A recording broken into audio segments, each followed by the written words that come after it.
gentlemen, we are live! Come on, come all, nothing but love, nothing but respect. You know what we do, what we don't, what we is, and what we is here today, bringing you guys and girls One Piece chapter 1078, titled Escape Limit. Now, this week is going to be a little bit different because I actually have a hell of a lot on this weekend. We're going to be doing the live reaction, and then immediately after the live reaction in the same stream, so in this stream, we're also going to transition into the live discussion. Alright, there may be a little bit of a grace period in between. I'm just waiting on eggs for brekkie and that to get home and stuff like that to get ready to hop on and have fun with this for the discussion. Anyone else that wants to join in the discussion, alright, you got the potential to do so by joining the Discord. So be sure to check that stuff out and share that love. But now that you have, let's get into it. Alrighty. So, we're picking up. I know I'm a day late for this, actually. Before we get into it, I should probably give this rundown. If you haven't done so already, subscribe to the channel, hit the bell icon for more notifications for content like this, give the video a thumbs up and all that good stuff. It is really appreciated. So damn close to hitting our goal of 150 subscribers. But yeah, if you haven't read the chapter already, the link is in my Discord over in the chapter links. You can check out the link there. But the chapters have been dropping earlier and earlier and earlier at this point in time, to the point where I'm actually sort of, at this stage, late to reacting. So going forward, I may end up having to transition from Friday streams for the chapter release to Thursday streams. We will see how we're going. Might give it a trial run next week or for the next chapter. I don't know if this chapter ends in a break or not, so we'll find out. But yeah. Getting that out of the way, breaking the ice there with that. That being said, let's get into it. We're picking up. We got Germa 66's Cold-Blooded Voyage Volume 33. And so Neo Mads was formed. I've been saying this, actually. Actually, did I even accidentally guess the name of Neo Mads? Like a couple chapters ago? Like a good, 3-4 chapters ago? I feel like I did. Like, I feel like I predicted the name of the organization and everything. Going off the same naming scheme as the Neo Marines from Film Z. Yo, but I like this. These guys actually make a pretty interestingly strong combination. But I also find it funny how Reiju and Ichiji are kind of like walking off either side. Just like, ugh, these guys are idiots. Right? Meanwhile, Judge and Caesar there, two dudes in their 50s just like, yeah, we're awesome. This isn't a midlife crisis at all. We're definitely going to be best friends and we're going to be awesome and this, that, and the other. Although, with Caesar being here, we've seen that Caesar has used, balloon and gas-based stuff in the past. I wonder if the Germ is going to get a significant upgrade here, maybe getting some, aerial versions of their snails that can fly with some hot air balloons attached to the snails, because that way the snails can really go in almost any climate, traveling on the sea, over land, or through the air. That would be kind of cool. I'm just gonna leave that little nugget here for the moment. All right. What do we have here? Lab Interior Egghead, the island of the future today. Who's on the other end of the line? Uncle Kizaru's coming here? Yo, why is that walkway floating? What in the ever-loving shit is going on there with the floating walkway?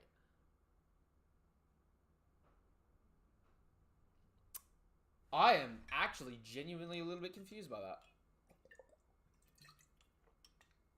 High quality H2O. I tell you what. I definitely tell you what. Egghead Island has made me start meticulously playing Fallout Shelter again. Because I don't know what it is about this arc, but the entire thing feels like it's like a Fallout 4 Shelter reference. Second floor, building B. Alright, so these guys haven't moved from that location yet. Meaning, Nami's group is on... So, Luffy's on F4, Nami's group's on F3, Brooks group is on F2. There's no one in F1 at the moment. And down in the sub-basement below F1 is where Vegapunk and Shaka were, where Shaka got shot last chapter. That's right. CP0 was meant to wait for his arrival after eliminating the Doctor. The government's pulling out all the stops, huh? Indeed, I think they consider this incident to be far more severe than O'Hara. For one, the Doctor not only continued the Scholar's forbidden research, he's taken it much further. Second, unlike O'Hara, Egghead actually has formidable combative and defensive capabilities. Yo, the Marines aren't underestimating them here. That is kind of cool. That is kind of cool. When you put it like that, it's no surprise they're coming loaded for bet. Wait. It's no surprise they're coming loaded for bear. Call me if there's any developments. Oh, okay, they're flying using the boots. I was about to say, is this big-ass man Jimbei using Geppo? I was honestly about to lose my collective shit on that. All the other transponders on the Labostratum are down. Factory A, Fabrio Stratum. You heard the lady. The Navy's gonna try and repeat history. They're gonna try and repeat history here, so learn from it, huh? You can't afford to hesitate. Prepare the ships. We need to get off the island quickly before the Marines show. Listen to Sentamaru. Yo, everyone is running for dear life. Yo, wait! Y'all can't show me skinny Cyclops Frankie. Does Frankie have an illegitimate child? Is that what I'm seeing there? Because he's got Frankie's face, nose, chin. Ooh, hoo, hoo, hoo, hoo.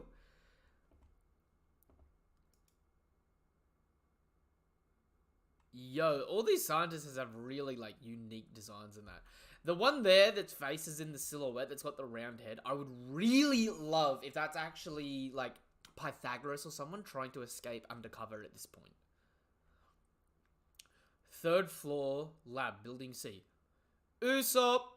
Oh, Usopp! Lilith! Oh, I almost forgot that I almost forgot that S-Snake had finessed this side of the crew. You damn brat.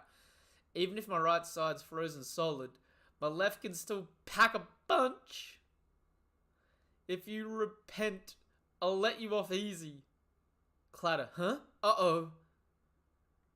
Oh no, why S-Snake? Who ordered you to do this?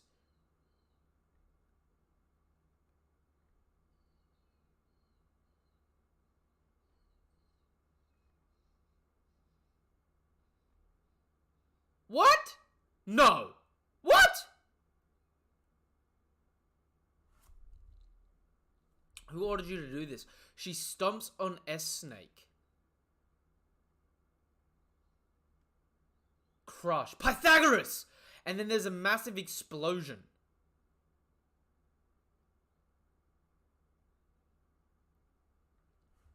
But that explosion's coming from behind her, because you can see the wings behind her front part of her torso there.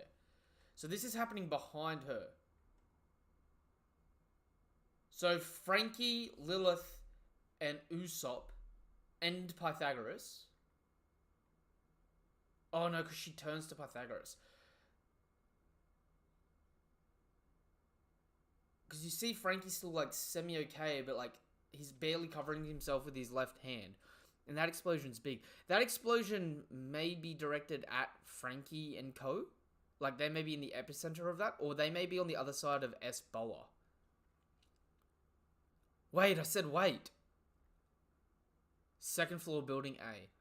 All those screams and explosions. I hope everything's alright. I tried checking. It seems the Seraphim are running amok. You're mistaken. That doesn't make any sense. One thing's for sure, when Nami screams, a certain someone will always dash to her aid in an instant. Yo, my girl Robin! My girl Robin knows. Where is he? Hang on. I got him here.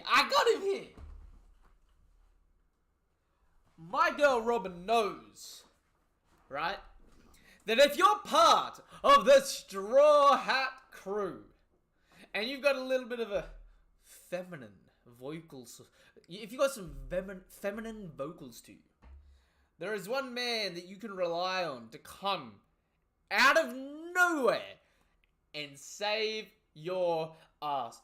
I'm talking... Whoop, there we go. I'm talking the flamey man himself, right? The prince of all five... I'm nailing this here. The prince of all five Vinsmokes, right? God King Sanji. Phew. We should focus. I bet everyone's pinned down. Since they're all fighting, what if something happens to Vegapunk's main body while they're distracted? Ah, good point. That reminds me, there's a room that's been sealed off for a while now. I wrote it off since this place isn't very useful. But maybe we should go check. Lead the way, Atlas. Yo. So they're going to be going down too. Which means they're going to run into the trader. The question is... Are they going to recognize the trader or not? Or is the trader going to be able to give them a slip? You got it. 3rd floor, building A. So we're back with Nami's group. Edison, hang in there. Well, I'm off to scout for Vegapunk. Wait, Sanji-san, look out!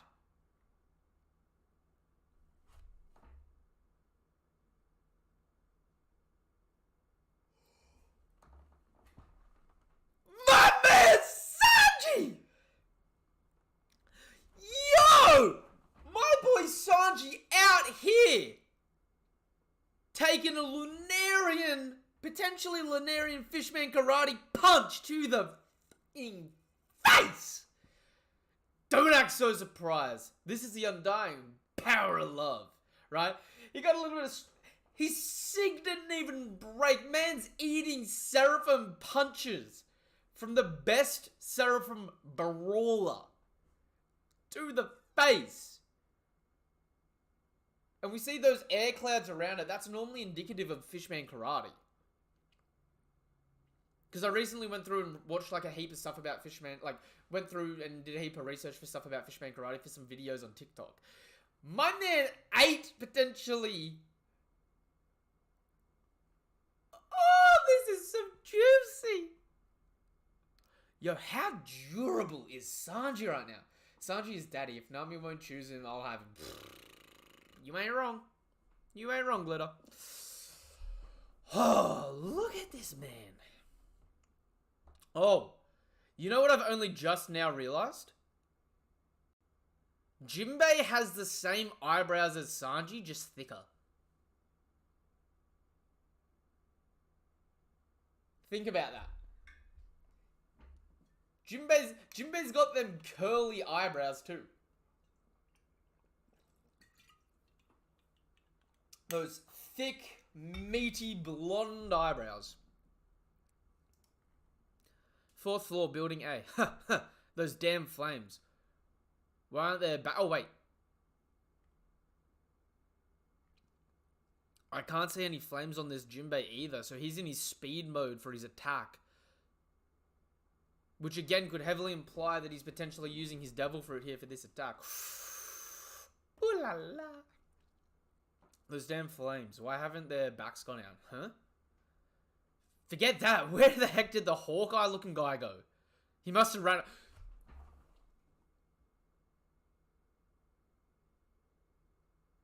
Y'all let one get away! Arguably the strongest! The hell is wrong with you? And why is Kaku the only one that, like, hasn't noticed? Did he already know? Because Kaku's sitting there, like, pointing down at the moment. Odds are he prioritized the others. Odds are he prioritized the order of his targets. He could be focusing on thinning the herd, saving the toughest for last. Yo. Eliminating your weaker friends would rattle your stronger fighters and handicap them. Yo, and Zoro straight on it like, I'll chase him down. Zoro!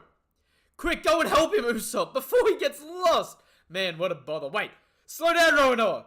Guma Guma? Wait, who are you calling Usopp? Yo, I love the dynamics here between these guys.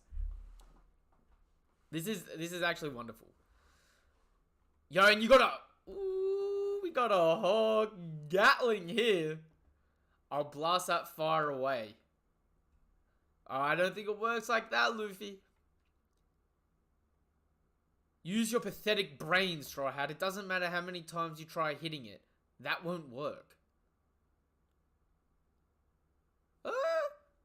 It's still scuffing him up a little bit. It's just not like... It's just not like piercing the skin. Ooh, what do we have here? Only one day remain... Oh, I just got chills. Hang on. I need to get like my narrator voice going here for this. This is... Whoo! I can already tell this is the narrator spitting some heat. Hang on. I'll water up for this.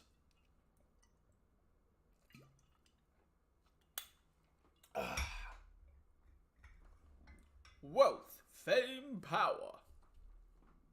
Alright, here we go. Only one day remains before the infamous Egghead incident. So they're going to stay here for another day. Only one day remains before the infamous Egghead incident. However, the wheels of this tale were set into motion 3 months ago. 3 months prior, the Holy Land, Marijoa. This is Egghead, come in. I want to speak with somebody. Oh, I want to speak to somebody with power. Bzz, Dr. Vegapunks is researching the Void Century. Bzz. CP5 agents were dispatched to verify this tip, but their inspection revealed nothing. And their ships mysteriously disappeared as it attempted to leave Egghead. CP7 and CP8 were both deployed to shed light on the situation, however. No government ships returned from Egghead. Bzz. This is Egghead again. Put me through to the top brass. Wait. But we know that's not true. Actually, no. Marine ships have left Egghead Island. World government ships haven't. Ooh. Because we know Smoker and Tashigi got there and dropped the kids off to get tested and that, and then took them to G14. The conversation between the 5 elders and this individual totally exposed the full extent of the genius scientist's treachery. And so, the elders decided to order Dr. Vegapunk's assassination. It fell to Cypherpole Aegis Zero to execute the mission. However, the 5 elders anticipated that Vegapunk would resist, so they sent one of their own, escorted by Admiral Kizaru. They also reinforced the fleet by deploying They also reinforced the fleet they deployed with backup from several naval branches. Yo! This is giving me Marineford vibes here.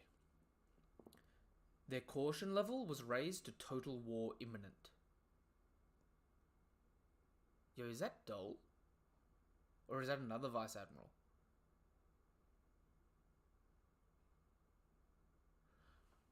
Yo, there's at least... Say all of those are Vice Admirals. That's 4 Vice Admirals. New World Vice Admirals at that. Right? So these would be the... G... 14, 13, 12, and 10 sort of people. The guys deep in the New World. Yeah, their designs are kind of fire. That one in between...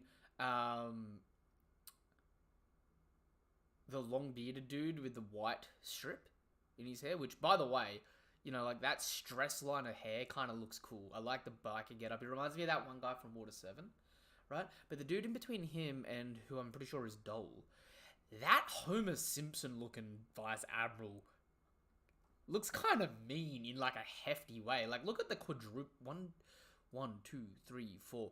Man's got 5 chins. He did not get the genetic luck pool. But the other dude up the top left kind of looks like Kadar. Have we seen Kadar post time skip? Hang on.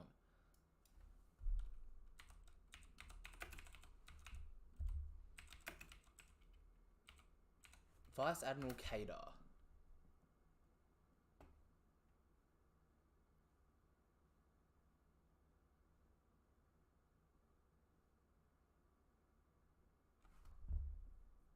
I don't think it's Kadar, but it looks close to Kadar.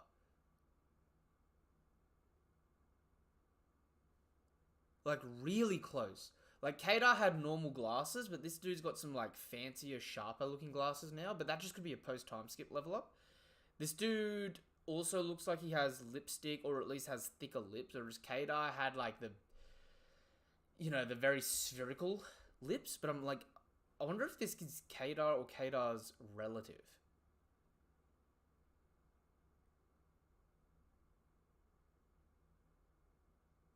But apart from that, like, he's got a similar type of nose. Similar enough facial structure, although I'd say Kadar's got more of a box chin. But Kadar was a Vice Admiral, I'm pretty sure. I'll have to double check that. I'm pretty sure Kadar, or was he a Rear Admiral? Rear Admiral Kadar is a Marine Rear Admiral from the G2 Marine Base from 15 years ago. So we haven't seen Kadar in 15 years. This could be like an upgraded Kadar look.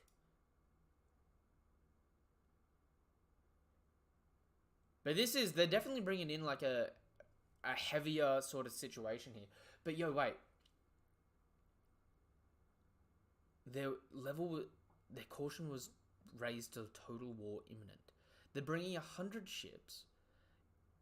They've got at least one Vice Admiral there with Dole, one Admiral there, and one Gorosei there. Assume these other guys are Vice Admirals as well. We should even probably have a few more Vice Admirals than that. This fleet is going to be pretty intense. Then the sudden and unexpected appearance of Emperor Straw Hat Luffy's ship. Yeah!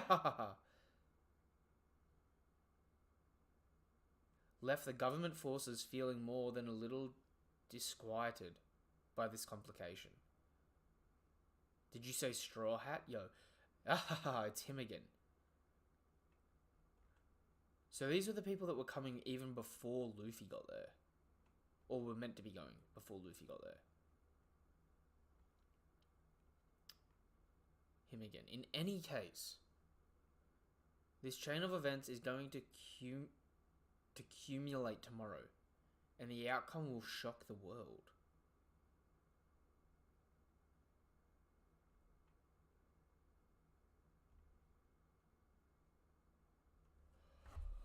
Are we getting the Grand Fleet involved in this? Hang on. It's what? Chapter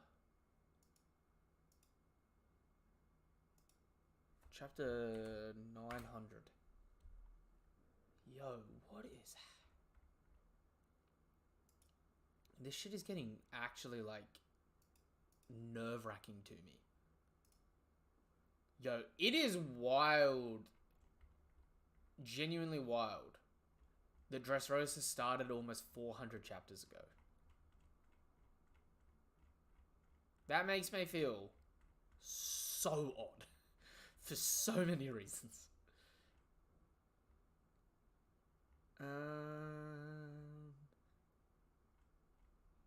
It was at the end of Dressrosa, so it would have been 800. May have been before, may have been after. When's the Sun's Cups? 800. Because the narrator giving me this vibe.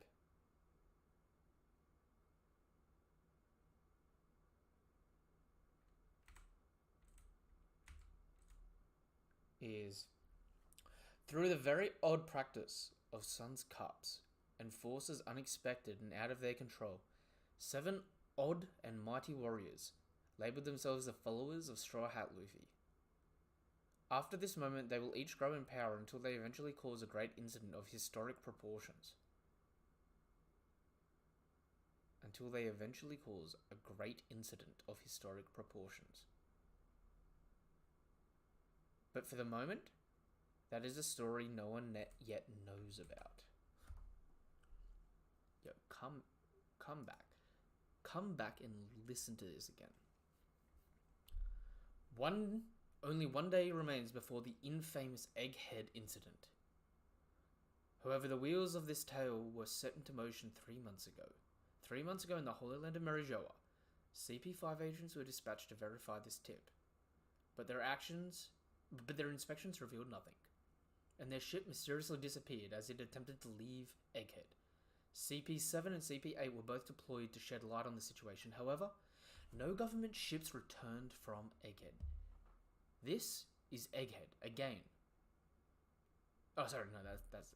The conversation between the 5 elders and this individual totally exposed the full extent of the genius's scientist's treachery. And so, the elders decided to order Dr. Vegapunk's assassination. It fell to Cypher Pol Aegis Zero to execute the mission. However, the 5 elders anticipated that Vegapunk would resist. So they sent one of their own, escorted by Admiral Kizaru. They also reinforced the fleet to the fleet they deployed, with backup from several naval branches. The caution level was raised to total war imminent. Then, the sudden and unexpected appearance of Emperor Straw Hat Luffy's ship left the government forces feeling more than a little disquieted by this complication. In any case, this chain of events is going to accumulate tomorrow, and the outcome will shock the world. Ooh, okay, there's more to the chapter as well. Sorry, I got caught up in the goosebumps of the narrator talking his shit. Katok. Katok, what the devil? Katok. This is all you're doing? Katok. Answer me! Kerjack. Creak. Oh, okay. So it's York. You can see the tall person there. Like, they're huge. Why are you doing this? Katok, slide. Yeah, it's York. Okay, so all the people, I mentioned this, I didn't necessarily buy into it. To all the people out there that were like, oh, it's York, she got herself fake frozen so she could go do stuff. It made sense, right? I always said it was a possibility. I didn't necessarily buy into it or not because I kind of liked York. But, shit, it is what it is. York was Desire. Oh, Stella, it's cause I want to be... Wait a minute. Oh, Stella. Oh, Stella, it's cause I want to be a celestial dragon. Huh? Why are you saying... What are you saying, York? You know what Marijoa is like from that visit a long time ago. How could you want to be one of them after witnessing just how vile they are? You sound just like Shaka.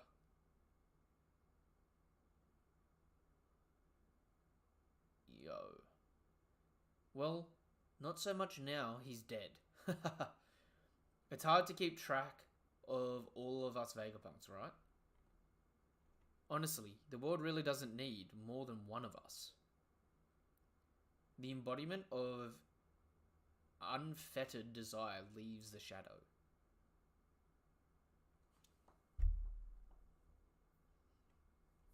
Yo, that is...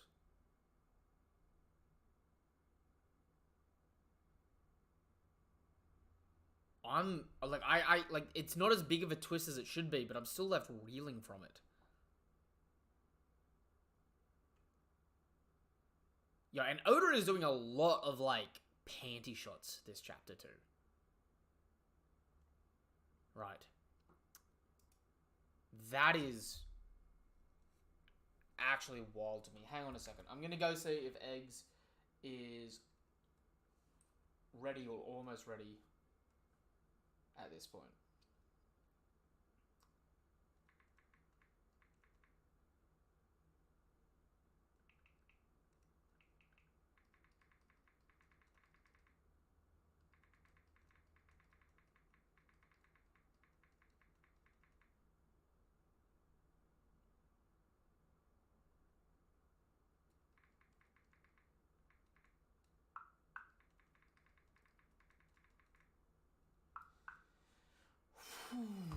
Okay.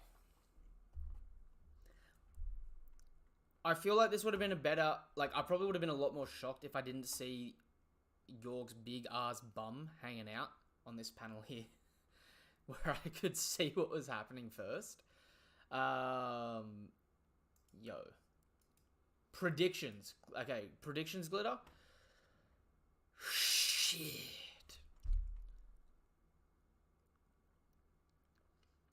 Well, I don't understand York's goal of wanting to become a Celestial Dragon, because I don't know if you can become a Celestial Dragon after the fact, at this point.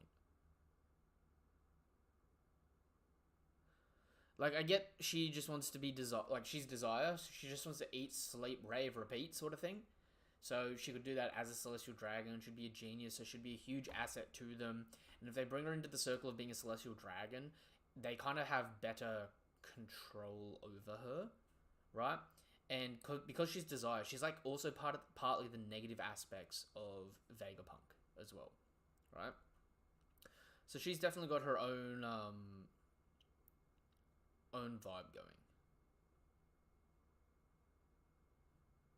It doesn't make a lot of sense to me though for her to have been the one destroying the cameras, because she was accounted for at that point.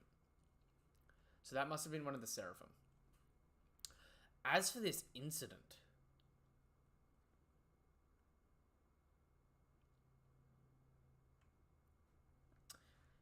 damn, 100 ships. 100 ships. CP0 is obviously going to swap to their side when the ships show up as well, right? So we've got... And as soon as the Gorosei show up, we 100% have control over every one of the Seraphim, even though we've got control of them now. So I might get I might have to get like an Excel sheet up here so I can just sort of gauge what we're going to be dealing with.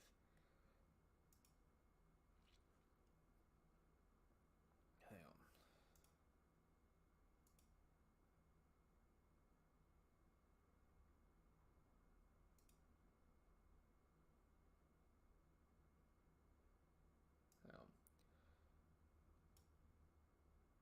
on. I know this might sound crazy. Like, I've got to actually do like a rundown of the potential forces here to get like a good grasp of it. So you've got Saturn, Kizaru,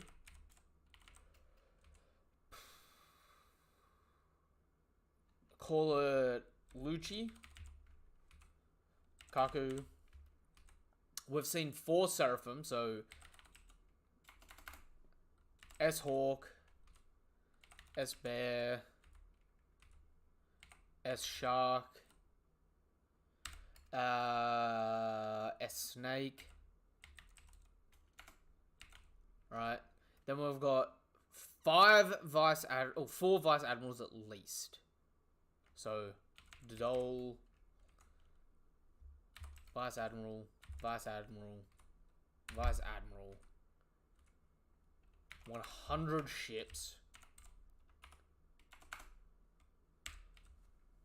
Which is potentially... We know that those ships...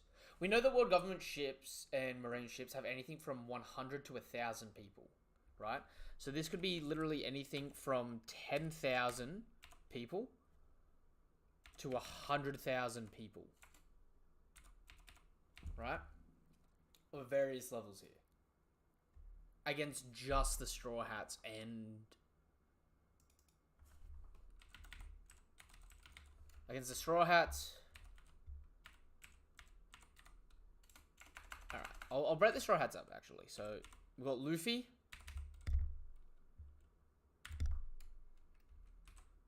Zoro. Sanji. Jinbei. Frankie. Robin. Brooke. Frankie, Robin, Brooke. Usopp. Nami. Chopper. Vegapunk. All of the Vegapunks. Sentamaru. And just throwing in there... Far out, the government's got a clean monopoly on this. And then 50 Pacifista. But that 50 Pacifista will also swap to the world government's side the second that Saturn shows up and gives an order.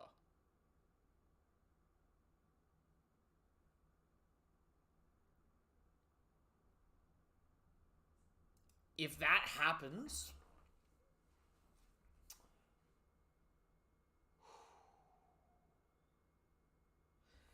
Okay. The government needs to take a loss here. Right? Oh, this is hard. This is genuinely hard. Because there's just so... Oh, shit, there is so much shit going on. Glitter, my prediction is anything that I think isn't good enough here.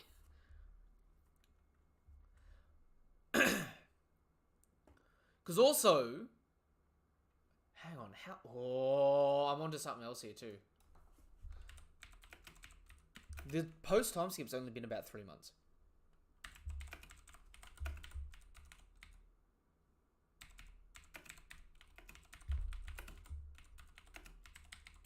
How much time is post time skip? 2 weeks pass when Luffy wakes up at Marineford.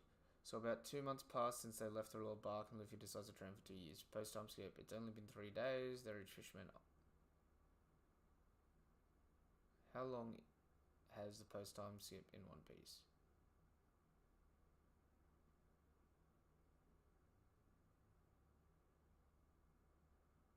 No, hang on.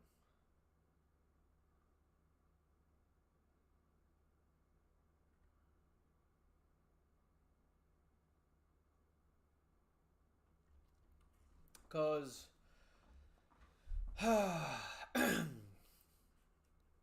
they make it back to Sabity. They leave Sabity, go down to Fishman Island. They stay at Fishman Island for at least 1 night for the feast.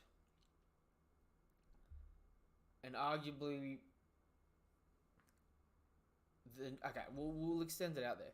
Let's call it 2 days at Fishman Island. They leave Fishman Island, go up to the surface. They do the whole Punk Hazard thing. So Punk Hazard ends their 3rd day. Back together. Arguably. The next day, they make it to Dressrosa. Dressrosa all happens in 1 day. Then Fujitora doesn't capture them for 3 days, right? From memory. And then on the 4th day, Tsuru shows up and he can't do his shit anymore. So, I didn't use my thumb there. So they've had 7 days at the end of Dressrosa. It takes them a couple of days to get to Zoe.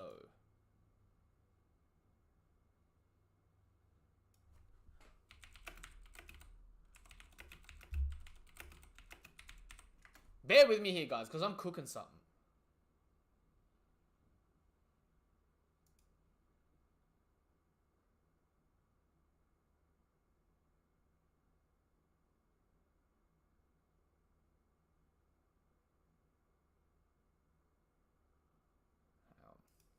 Hang on. I'm cooking. I'm cooking here, guys. I'm cooking.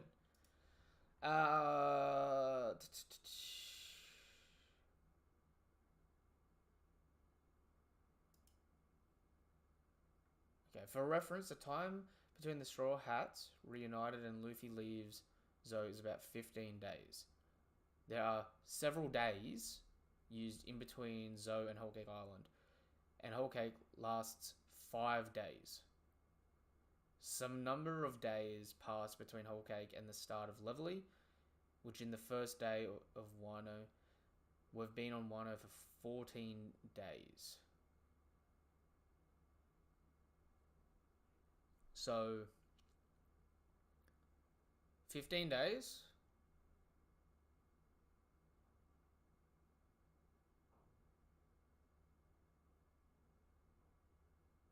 So 15 days, 5 days, 20 days.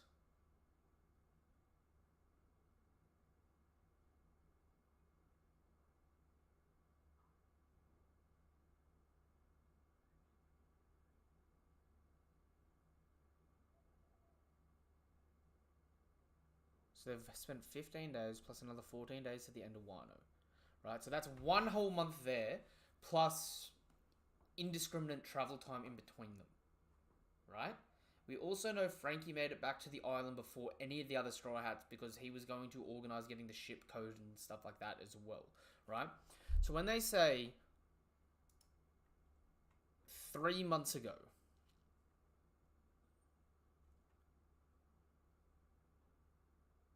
oh no, wait, Wano. When they say we've been on Wano for 14 days, no, we're on Wano for 14 days before the raid.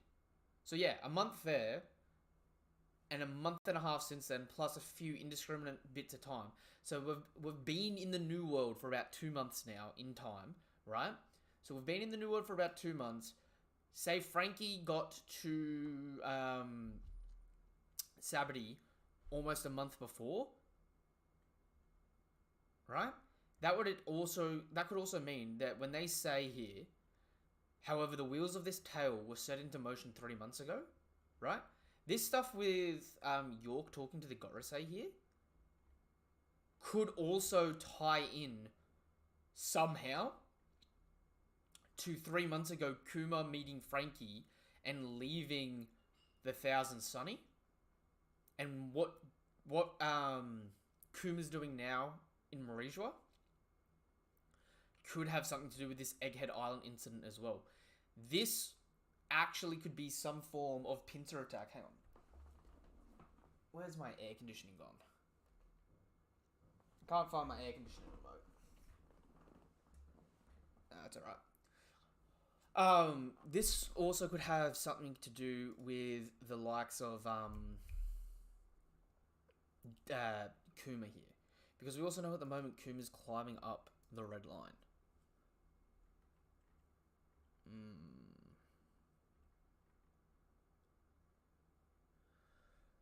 Oh, this is crazy build up. Because the Straw Hats are really going to need the damn Grand Fleet if those 50 pacifistas swap. Because 50 pacifistas plus 10,000 to 100,000 marine ships, including 12 Vice Admiral level or above combatants, when there's only 10 Straw Hats?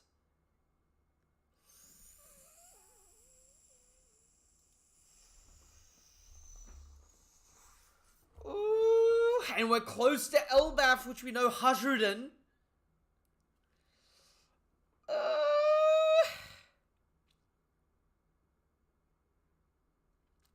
Okay, Oda. I see you cooking some BS.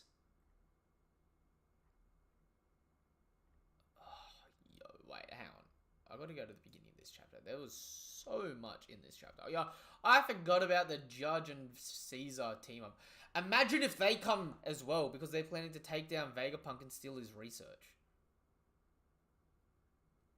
So these guys could show up and wreak havoc against the Marine fleet as well. I should put Stussy on our side, though. Because we've got Stussy with us. Although the world government doesn't necessarily know that Stussy's turned on them yet, so she could finesse him.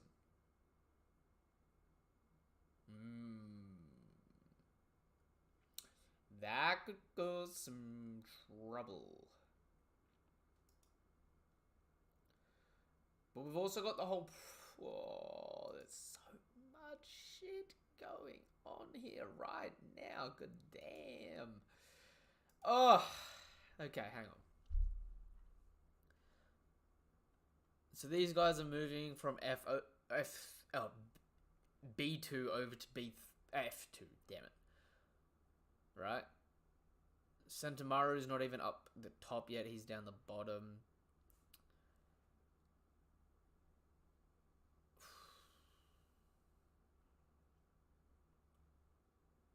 Yo, these Seraphim are wild. And we've still got 3 Seraphim in the wild at the moment that we haven't seen yet.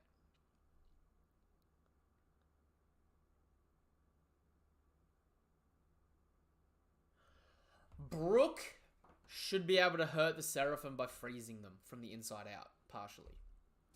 With his soul abilities, like he did to Wenudo, that weapon that Black Maria had. Right? Jinbei, is that Fishman Karate? Hang on. I have to reconfirm that.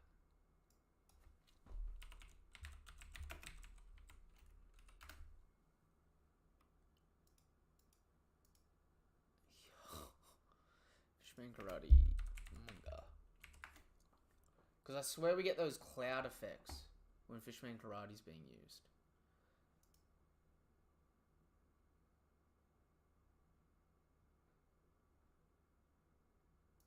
Because of, yeah, okay. So we see sometimes it used with and without that cloud effect. Sometimes it's shown with the rings as an epicenter. So when Robin does it, you get those those ring effects. And when Jinbei does it against Luffy at Fishman Island, you get those ring effects.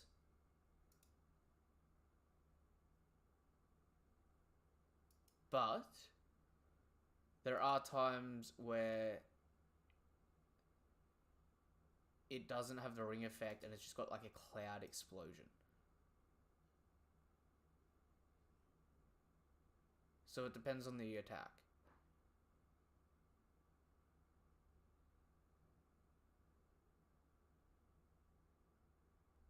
And we know that Fishman Karate is a type of Juraneg, because it bypasses your defense and attacks you from the inside out.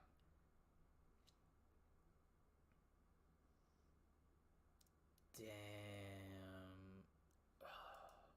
I want to say for the moment that this may not be Fishman Karate.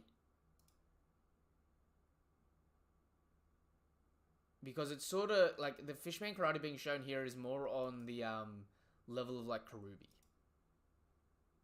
Right? Where Jinbei's better attacks, this thing hasn't replicated yet. Like, Karubi or Hack.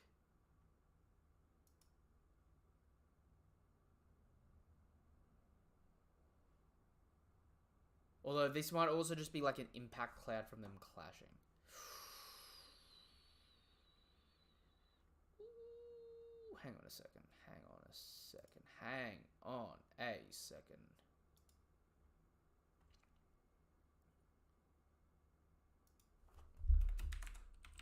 How does it look when Hack uses it properly?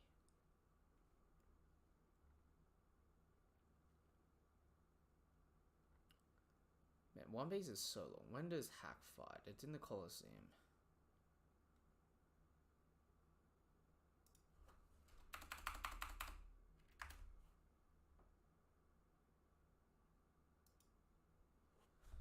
Hack vs. Bato manga.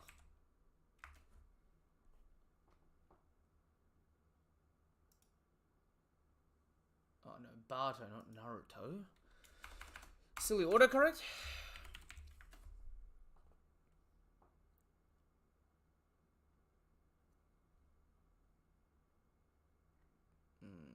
Because even though it's Juraneg, it still gets blocked by Bato's barrier. Because it uses the atmosphere in the air.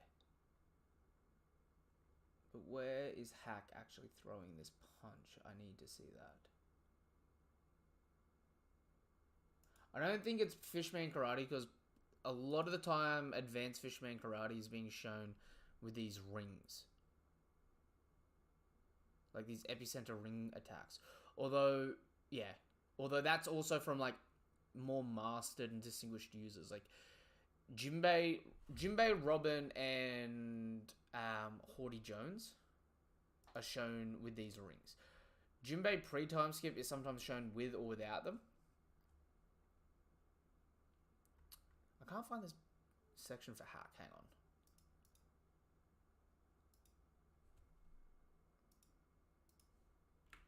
Let's go back.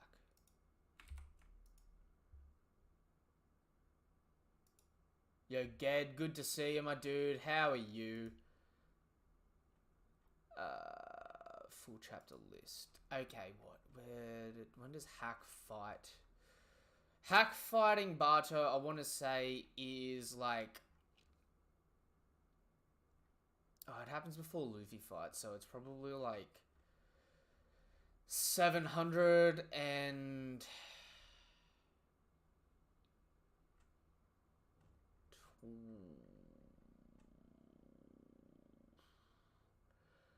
I want to say 708.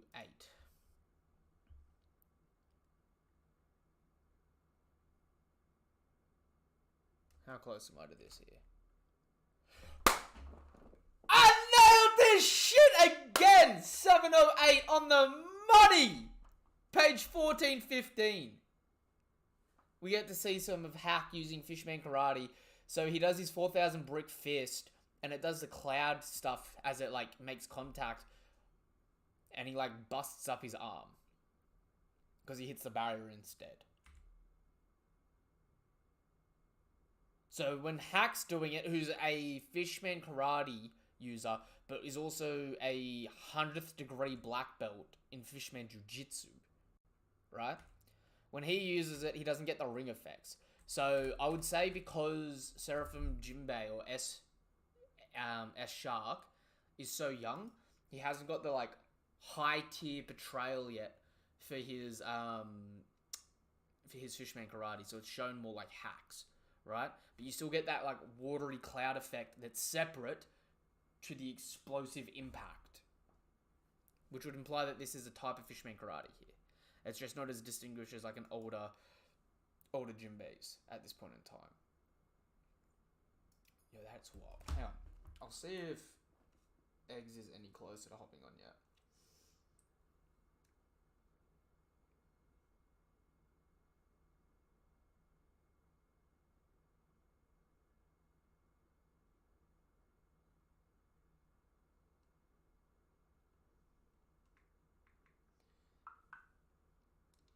Oh, he might be caught up doing something at the moment. That's alright though.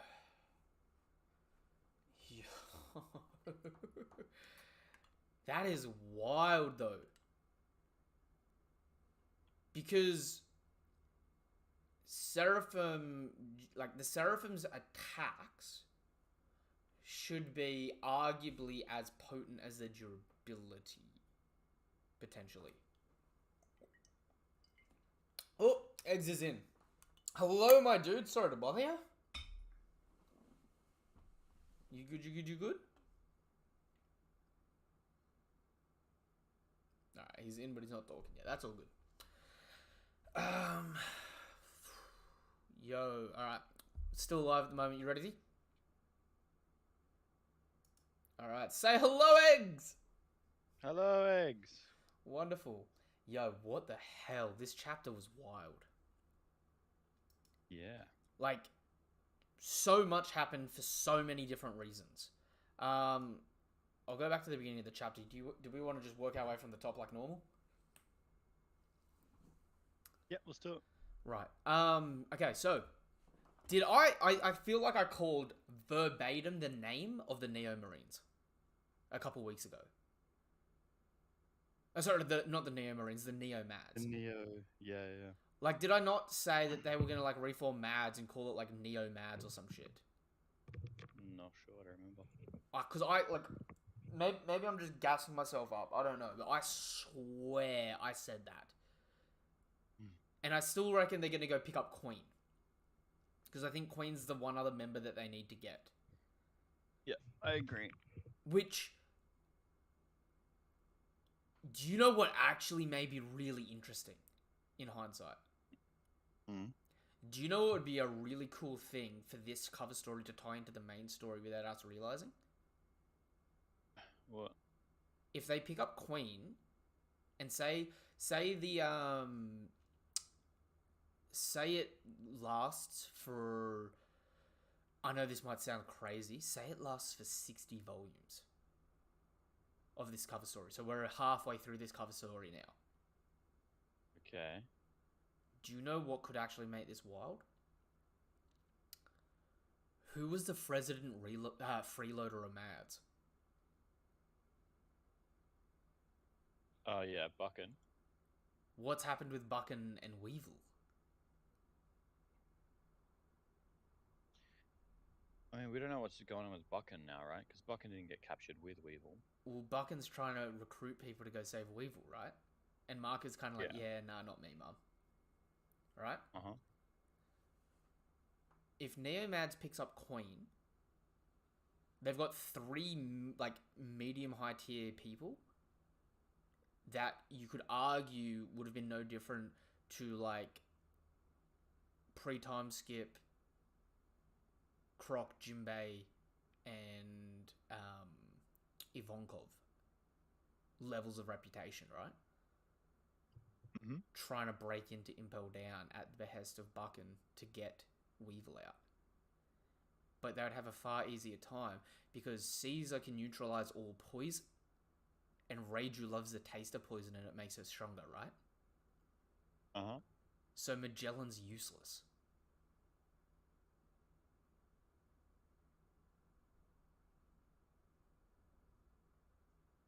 What do you mean by? Yeah. Okay. Because he's got That's true. two hard counters potentially with these people. Yeah, Right? that's true. They've got all the normal German people to potentially block the like regular soldiers and guards and that. Right? Mm-hmm. And then you've got like Ichiji, Niji, and Yonji to like deal with like the jail beasts and stuff like that, Yeah. which you would expect them to be able to handle, right? And then you could have Judge, Caesar, and Queen like fighting amongst each other for who's going to save Weevil on Buchan's behalf, because Buchan might actually have something over them in some capacity. Hence why she was able to freeload off them in the past. Yeah. Because I like just thinking about it, I could see this like, I don't know why, and I feel like there'd be a huge plot for it to happen. But I could definitely see the reforming of Mads, including everyone in Mads that wasn't Vegapunk. And even then, depending on how this chapter goes, weirdly enough, we saw like earlier on in this cover series that they kind of argued over who was going to be like Vegapunk's right-hand man, right? Like the three of their conflicts was like not over who's smarter than Vegapunk, but it's like who's the next smartest man in the world, right? Yep. I could see it where they're like, they break into Impel Down, they reform Mads and stuff like that. By then, Egghead's finished and stuff like that, and maybe they come back into the normal story. They've got some crazy thing where they're like, we're going to take out Vegapunk because we're so much better than him. And then when they get face to face with him, they crumble because all of them kind of want his validation. Yeah. Okay. Like in a I weird could way. see that. Yeah. Because at this point in time, right, like at this point right now, you could just say that this is the end of it. You know what I mean? Yeah. But like, hang on, how long did the how long was the Beige cover series?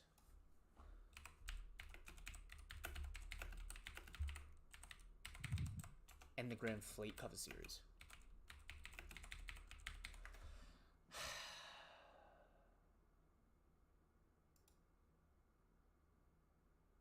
The self-proclaimed Straw Hat Grand Fleet had 46 chapters worth. And then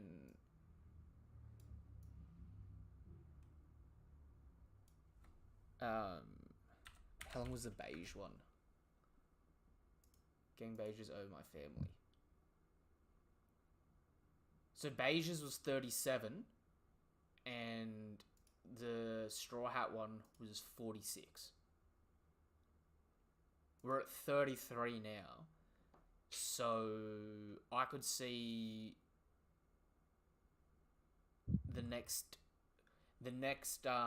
one or two chapters they go back to making like crazy scientist stuff. By 336 they may come across Queen somehow in some capacity, bring him back to health. By 40, maybe Buchan has like made contact with them in some capacity. And then maybe like a 15 to 30 volumes, like cover series of them trying to break into Impel Down. And you got like Queen who can turn invisible, right? So like they could infiltrate it and like succeed in doing that a lot quicker than like how we did pre-time skip, you know what I mean? And you got like Caesar who can just gas everyone. Yeah, true. So they have like a heap more like they have like light speed characters moving in Impel Down that can hard neutralize the hardest problem in Impel Down being Magellan with people that have stealth based abilities. So they could do a really clean breakout of Impel Down. Yeah. That would be really wild. Sorry, that was a huge tangent for that. I was just like thinking about that in the back of my mind then. Alright, so we pick up the chapter again in Egghead. We've got Sentamaru talking to Jinbei's group and Stussy. They're just going back and forth about how they're regarding this issue as worse than Ohara. So they're coming in with a much bigger force than Ohara, right? A side note for that is you got to remember as well,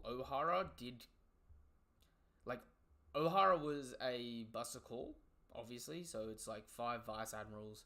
We didn't see an admiral there at the time, so we don't know, but you could argue it was just like Sengoku as the fleet admiral, or Sengoku as an admiral calling the buster call, you know what I mean, like organizing it. Yeah. But they did have Aokiji and Akainu for that buster call. So, however strong they were 12 years ago, you could argue that some of the vice admirals they're going to have here may be like equal or stronger. You know what I mean? Depending on how the narrative wants to play out for it. Yeah, true. We get all these mismatched people that are scientists leaving. Also, looking at... So, do you have the chapter up? Yeah. You see where all these scientists are running? On the left-hand side, you see that robot with, like, the, you know, like, stereotypical, like, pumpkin head teeth? Robot? Yeah. Yeah. On the left side. Yeah. Directly under him, is that not Frankie's bastard child? It looks like it, eh? Like, Frankie, we know Frankie used to be a bit of a player back in the day. And Frankie's smart. Imagine if this is, like, just, like, as a side gag, like, actually just, like, Frankie's got an illegitimate kid out there that he didn't know about that's grown up to be a scientist under Vegapunk. That would be funny. That would be funny. Um, He's like the one that made the engineers on the sea animals. Yeah, that would be cool. And it would make a lot of sense. Like, he's, like, unconsciously just, like, a shipwright like his dad. That'd be kind of cool. Weird thing for me to point out here, but this doesn't make a whole lot of sense to me, right? So, just under that, see how we get the 3rd floor lab building C? Why is there a floating walkway? Well, the way that I was thinking about it was... Yeah, like, why is it still there? Yeah. Maybe it was already there. Before the explosion, maybe it was already suspended there. But to me, it's like... No, future. Yeah, but, like, does that mean they have, like, the ability to make anything float? Because it's not like there's any sky clouds under it. Yeah, it could be. Like a gravity manipulation thing. Because they did have gravity manipulation for that big robot. Remember? That's how we could fly, but only at Egghead. That's wild. We also cut over to Lilith, who's low-diffed this group. Frankie's the only one left stuck there that didn't get completely one-shot, but he got like 50% one-shot. I don't know how to interpret this section here. You might be able to tell me a different way of looking at this, right? Because she's facing the Straw Hats, yeah? Then Edison comes from her right, so she turns around to face Edison. Right? Yeah. And then she stomps on Edison, and you see that there's a big explosion. But we see her facing us in that explosion, right? So, did that big explosion come from behind her? Where that explosion, was that blowing up Frankie, Lilith, and Usopp? Or has that come from the other direction? I think that's coming from the other direction. It's like in front of Frankie. In front of Frankie. Because that's what I couldn't tell, because you see that little clip of Frankie and it's like he's trying to cover his face, right? Yeah. But it's like, okay, then what exploded behind Seraph and Boa then? Because that wouldn't be Edison, because Edison was in front and below her. No, I think she blew it up and then she turned around, and it's that whole thing that cool guys don't look at explosions. Okay. And you're walking away from the explosion. That's a like big Power Rangers move. That's a big explosion for stomping on Edison's head. It's a giant explosion. Which is why that's all like a little bit confusing to me. You know what I mean? In my opinion, it's probably she stomped on him, it like crushed him, and then she laser blasted. She turned around. The laser blast is the explosion. Because it says crush in that panel before the explosion with Frankie. It says crush, and then in the next panel there's the kaboom. So I think she probably just stomped him, turned him into like a crushed can, and then. But in that, when that kabooms, she's like already walking away, so it's going like thunk, thunk. But like you see in the next panel, it's kind of like you've got Frankie covering his face, going, "Wait!" I said, "Wait," and she's looking off to her right. Which is where Frankie would have been if she turned back around and started facing Frankie. Frankie was on her right. That's what I mean, is I think Frankie is on her right in that panel. Just looking to the right. So she's now facing away from the explosion. He's like in front and to her right. Yeah, so like if you're looking at the panel with the explosion, from our perspective, it'd be like off screen to our left. Right? Yeah, okay. So that big explosion then of Edison, like, that's a big explosion for a little head. And does that mean that one's gone now? I think the thunk is basically like the bits of him hitting the ground after the explosion. Okay. Okay, fair enough. I found that, I'm not gonna lie, like every now and then Oda does some paneling and I'm like, it's hard to follow. I really found quite a good amount of this chapter pretty hard to follow, to be honest. Really? Well, actually, it was mostly that bit. yeah, fair enough. All right, we cut and to the when they were flying earlier on, when you saw Stussy flying with Jinbei. I don't know. I just remember looking at the back of Jinbei and being like, "Looks really weird." Dude, and then I went on a whole thought tangent of like, it would be really weird to draw Jinbei like horizontal with his feet facing the view. I when I saw that at first, before I realized they were using the gravity boots, I was like, did this big ass man learn Geppo all of a sudden? Yeah. Like I was like, shee, this man's pulling out all the stops. Damn, Jinbei is thick, man. Oh yeah, he's a hefty man. All right, then we get to the second floor of Building A, and as always, Robin is the voice of reason. She's like, "Oi, people going down, shit hitting fan. Where Vegapunk? Oh, you smart, Robin." It's like, no shit. Gotta say though, in a way, that's a risk, and she's not realizing that she's walking into. Like, oh, if Vegapunk's gone missing, well, that's okay. Wherever he is probably safe. I'll just go look for him. Like, maybe he's not. Well, maybe someone. I think Robin's more on guard here, where the others aren't. Because I think not only does Robin have a 930 mil bounty here, so she's kind of looking at this from from more of that commander mindset of like, someone's trying to kill him, he's gone missing. You know how she always thinks of the worst case situation. I think that's like her just being like, I'm gonna go into this, but I'm gonna be prepared to deal with some shit. Yeah. You know The what I mean? problem is, like, if this was like a Stofi or whatever, not really prepared to deal with that shit. Mm-hmm. Although, and we'll get to this in a second, Robin may have potential to hurt a Seraphim.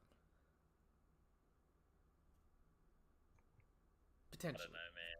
Luffy's not taking out a Seraphim right now. We'll get back to it, right? Because this comes into some interesting conversation in a minute, okay? So we cut to the third floor building A, where Edison's been cracked and is knocked out at the moment, arguably broken. Brooke is flying around like, I'll go look for the real Vegapunk as a soul, right? And you get this sick-ass panel of Seraphim S. Shark punching Sanji in the face, and Sanji just being like, you're too weak, you bitch. That's like insane feats. That's like when Cell had his power Yeah, up and he dude, just stood dude. there as Goku was slamming into his face. Nah, screw Goku. When Vegeta was kicking Cell's ass and Cell was like, you know, if I had that one over there, I could give you a real challenge. And Vegeta's like, no you couldn't, I'm a badass. Do it, go take her, go power up, come back to me. Then he powers up, and then Vegeta punches him and like breaks his hand. Yeah. And Cell's just there, just like unflinching, just like, oh, you arrogant little shit. But, right? So Sanji's like, don't act so surprised. This is the undying power of love. I love how Sanji's calling it the power of love instead of the power of science. I love that, like, duality. Like, he's still in denial a little. You know what I mean? But there are 3 things of contention here. Right? Arguably 4.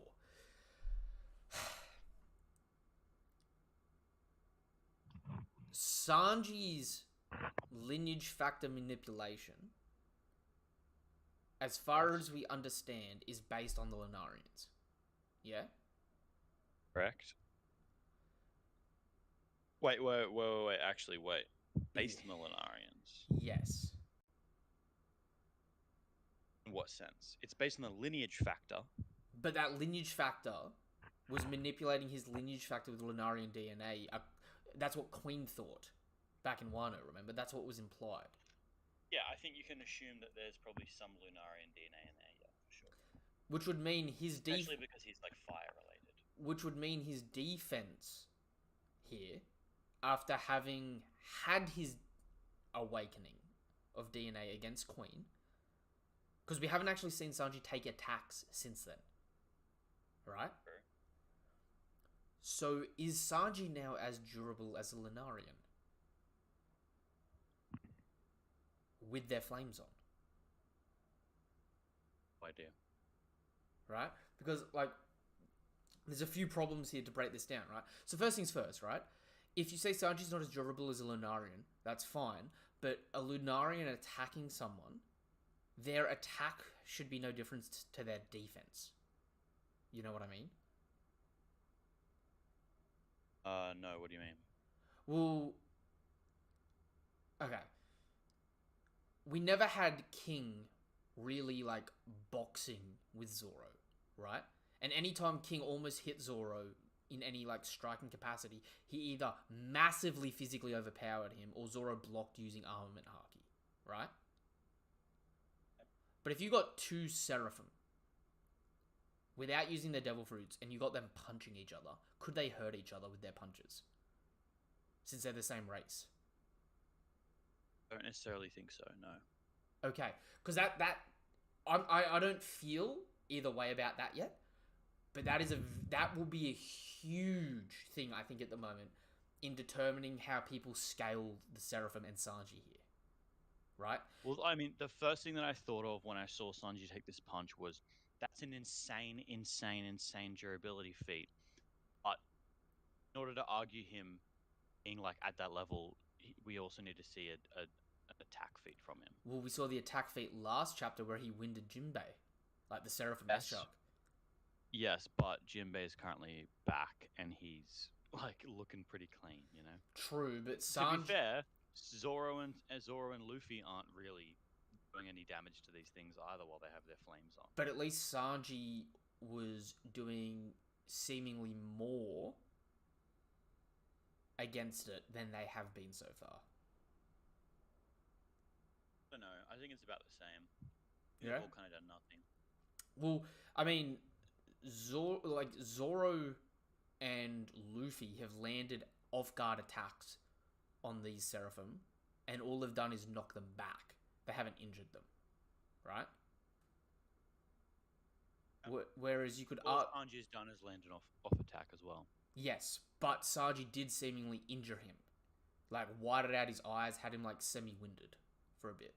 I get that, but, like, when we see him now, he's, like, literally doesn't even have scuff marks. Yes, but, like, I mean, true. By all means, true. But, like I was saying, you could look at that from two different perspectives, right? You could look at it from... Sanji hurt him, but S-Shark's got way better durability because he's also based off Jinbei, and Jinbei was taking attacks from Akainu and blocking Akainu pre-time skip, right?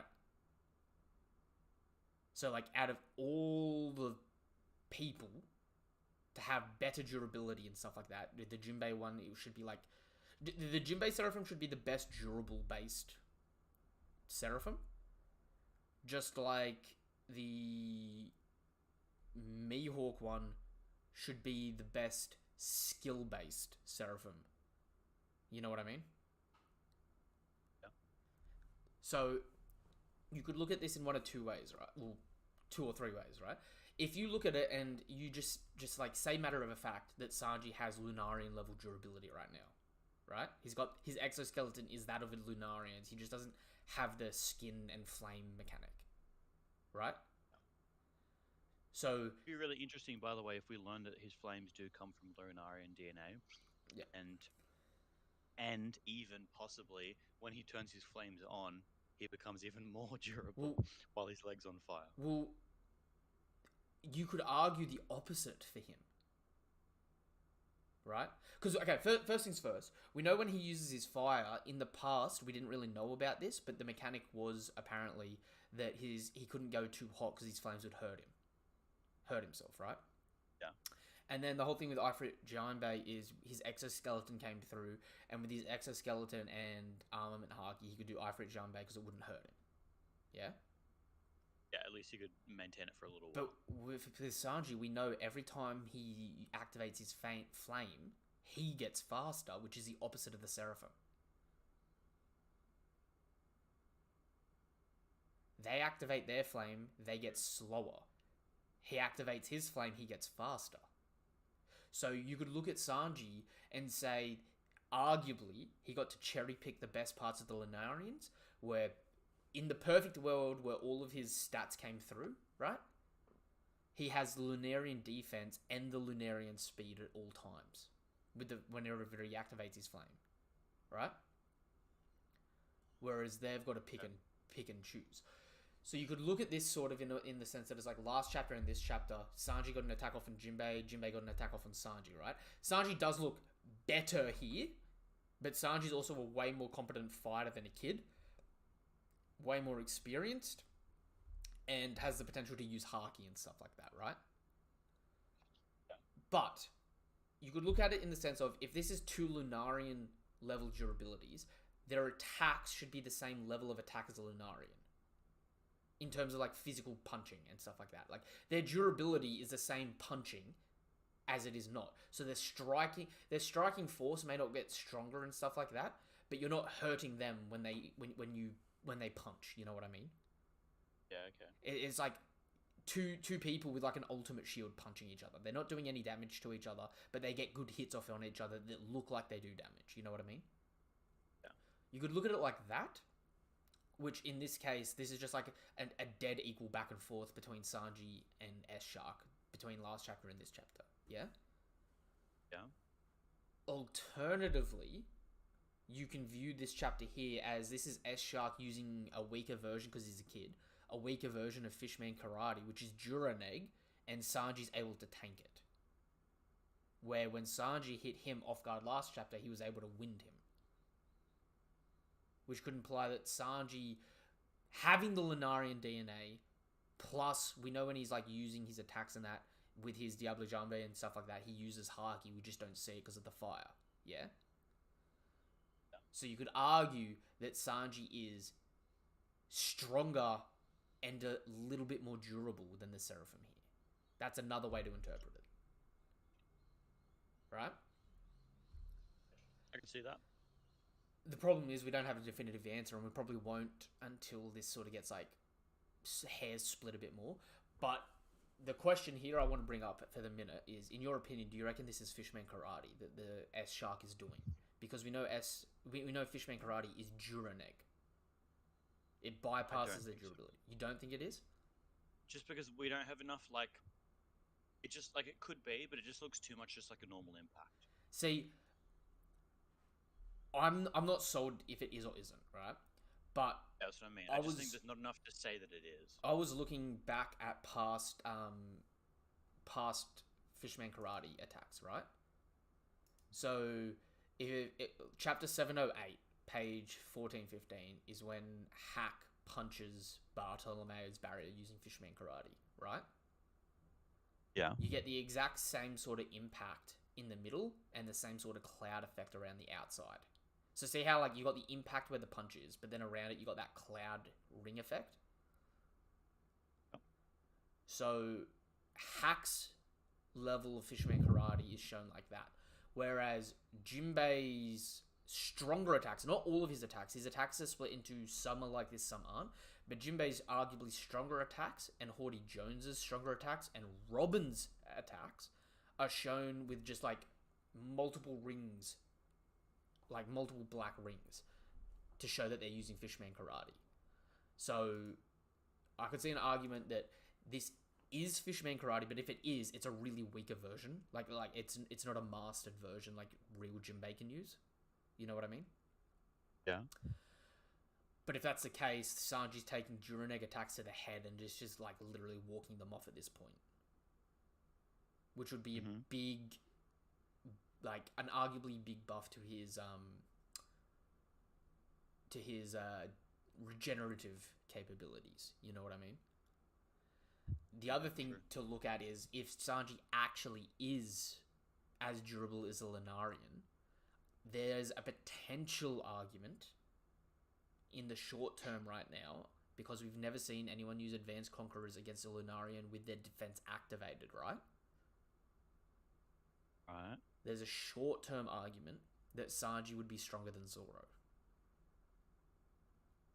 Potentially. Just because of the durability. He wouldn't have stronger attacks than Zoro, but Zoro arguably wouldn't be able to hurt him in that regard. Yeah, potentially. I could see it. It depends on how it plays out. Because the problem is here, like, the Seraphim punches him clean in the face and is sweating because he's kind of shook.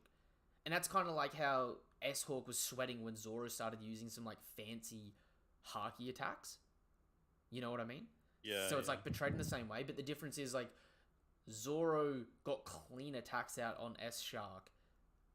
And S-Shark literally, like, wipes his chest. So it was just, like, that was nothing.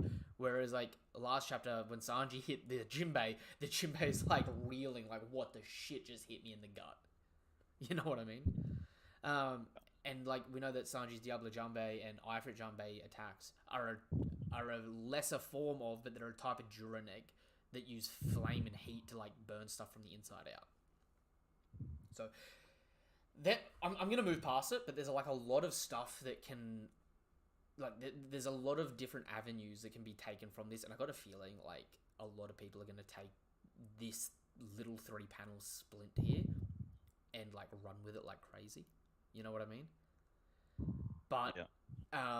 I'll just say wait until we get a bit more of it to clarify that. But, one thing... Oh, my camera's blurring out here. One thing I will say that I wanted to talk about, so, with Robin, Brooke, and Frankie, the old man trio at the moment, right? Huh? We saw that Nami is able to hurt a Lunarian with Zeus, which is a type of Duraneg, yeah? Yeah. Could Brooke fly his soul through them and freeze them, at least partially, like he did to Wanyado, Black Maria's weapon, which was a small user? and hurt them through that means. I don't know. I'm not saying it would do a lot of damage, but would that bypass their durability? Then, next, for Robin and Jinbei, they both have Fishman Karate, which bypasses defensive capabilities and uses the moisture in your own body to damage you, right? Yeah. Could Jinbei and Robin hurt a Seraphim at least a little bit using Fishman Karate? Because it bypasses defense. No. You don't reckon Fishman Karate could potentially do that? No. I just think Fishman Karate is a force amplifier. I don't consider it Juranag. Because it does attack things from the inside out. Like Yeah, Rio. but it's just a thing that people say. We'll put Like, Jinbei's not really hurting Ado. You know what I mean? Like, it just doesn't matter. Well, I mean, you got to remember, Jinbei punched Big Mum like 100 meters off the Sunny. Yeah, but punching someone far isn't Juranag, right? That's just force. But it That's did what I'm hurt saying, her. is that, but that's the thing, is that all of the benefit that I've ever showed for Fisherman Karate has just been that it punches really hard. It's never been they punched him and it doesn't really make a physical impact very much, but they die from the inside out. It just doesn't. Well, it Like injures them from the inside out, so it doesn't. Just say it as like an anime term to make it seem really cool, but I don't think it's ever actually going to have any practical application. Okay. All I'll say. I mean, like wouldn't Luffy just use Rio and just like evaporate them? Yeah, which I think he could do. He's fighting right now and he's not doing anything and he's getting tired. And But he's like, oh man, this sucks. That's also because he's not using any of his advanced forms of Haki for what he's doing. And even Lucci's like calling him out on it. Like, can you just stop? Because you know how when Luffy fights someone strong, weirdly enough, he goes, unless he's got something to do immediately, he goes into base and he works his way up because he wants to see how far he can go in base like he's Goku. You know what I mean? Yeah. And then when like shit hits the fan, he just pulls out his uber broken attack and wins. You know? That's what I mean by like it's all just like anime shit, right? Like, look, if it's possible that Jinbei fights a Seraphim and he's like losing at the start, and then he goes, "Oh no, I can use Fisherman Karate to beat you," and then he uses Fisherman Karate and it like allows him to win. But like, at that point, it's like it's literally all narrative. Guys. But I don't think it's gonna come into a thing of like a Seraphim. Well, guess what? I can one shot you because I have Fisherman Karate. If I didn't have Fisherman Karate, I wouldn't stand a chance. It's like.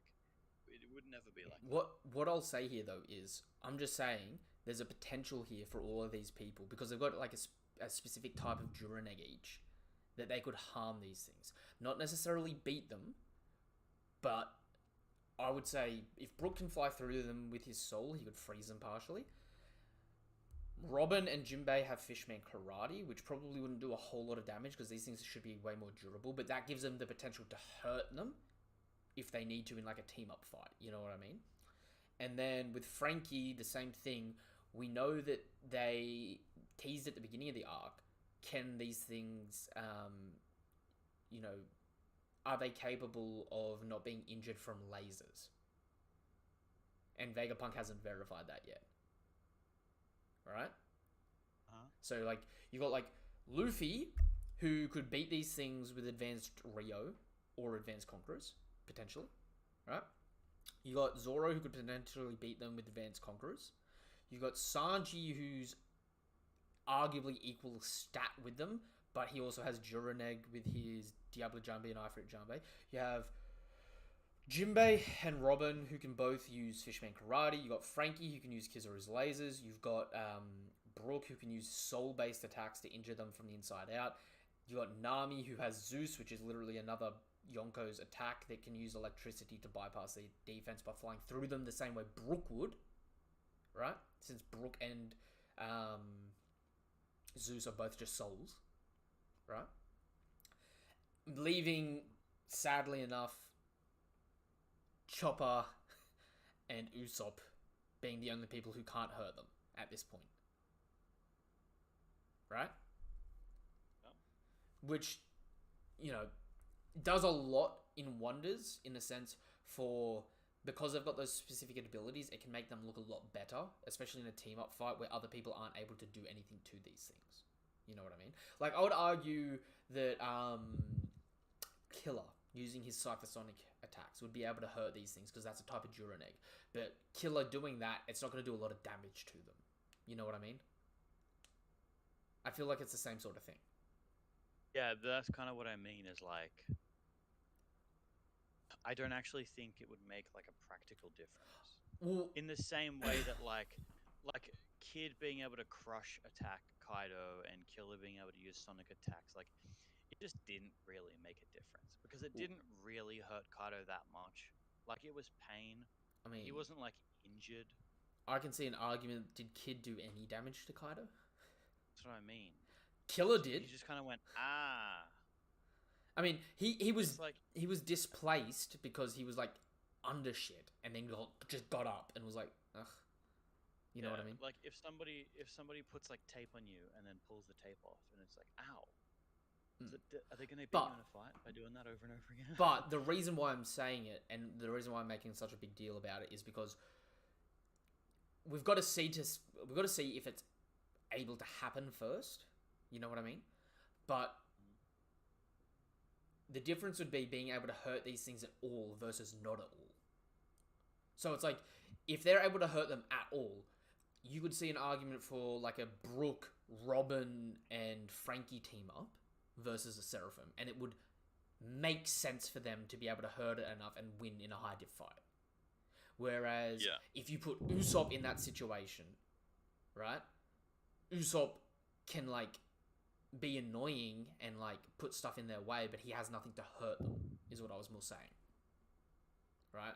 Which would make a big difference because as we keep going down, we'll gloss over this next scene quickly, but like it'll make a bit of a difference, I think, later on. Because the way this chapter goes, it has me so fucking nervous, eh? Like, I'm actually genuinely panicked a little. We have Zoro and Luffy still fighting the other Seraphim. Luffy points out that S-Hawk bailed, and the others go, oh, okay, he's probably gone after weaker opponents, right? No one noticed that S-Hawk left. Other than Luffy. Zoro and Kaku were actively fighting this thing. And they took their eyes off him? What? Either Mihawk has some underrated speed feats, which, I mean, good on him. Or Zoro, you need to stop looking at other people's fights and focus on your own shit. You know what I mean?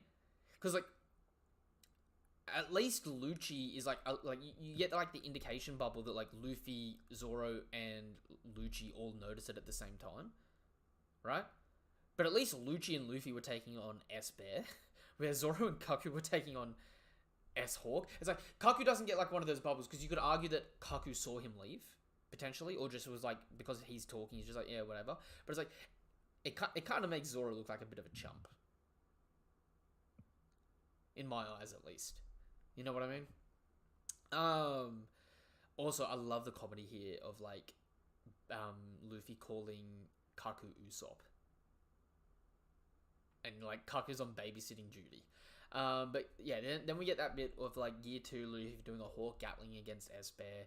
It does nothing. Lucci even calls him out, going, why can't you just think better? Do something more impressive.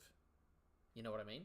Which, I think the next thing here is if Luffy figures out that he can't like get their flame off, we may actually see him use an advanced type of armament to hurt it, and I think that'll I think what'll happen here now that Kaku and Zoro are gone, we might have a moment where Luffy starts showing some of his like Yonko abilities, and it kind of like puts Lucci in his place a bit. You know what I mean? Yeah. Like if he brings out Advanced Conquerors or Advanced Rio, Lucci's gonna be like, "What? How are you capable? Like, how are you capable of this? I can't do this." And Luffy's just like, "Oh, I just beat Kaido." And he's like, "But you couldn't beat Kaido. He's the strongest creature." You know what I mean? That sort of shit.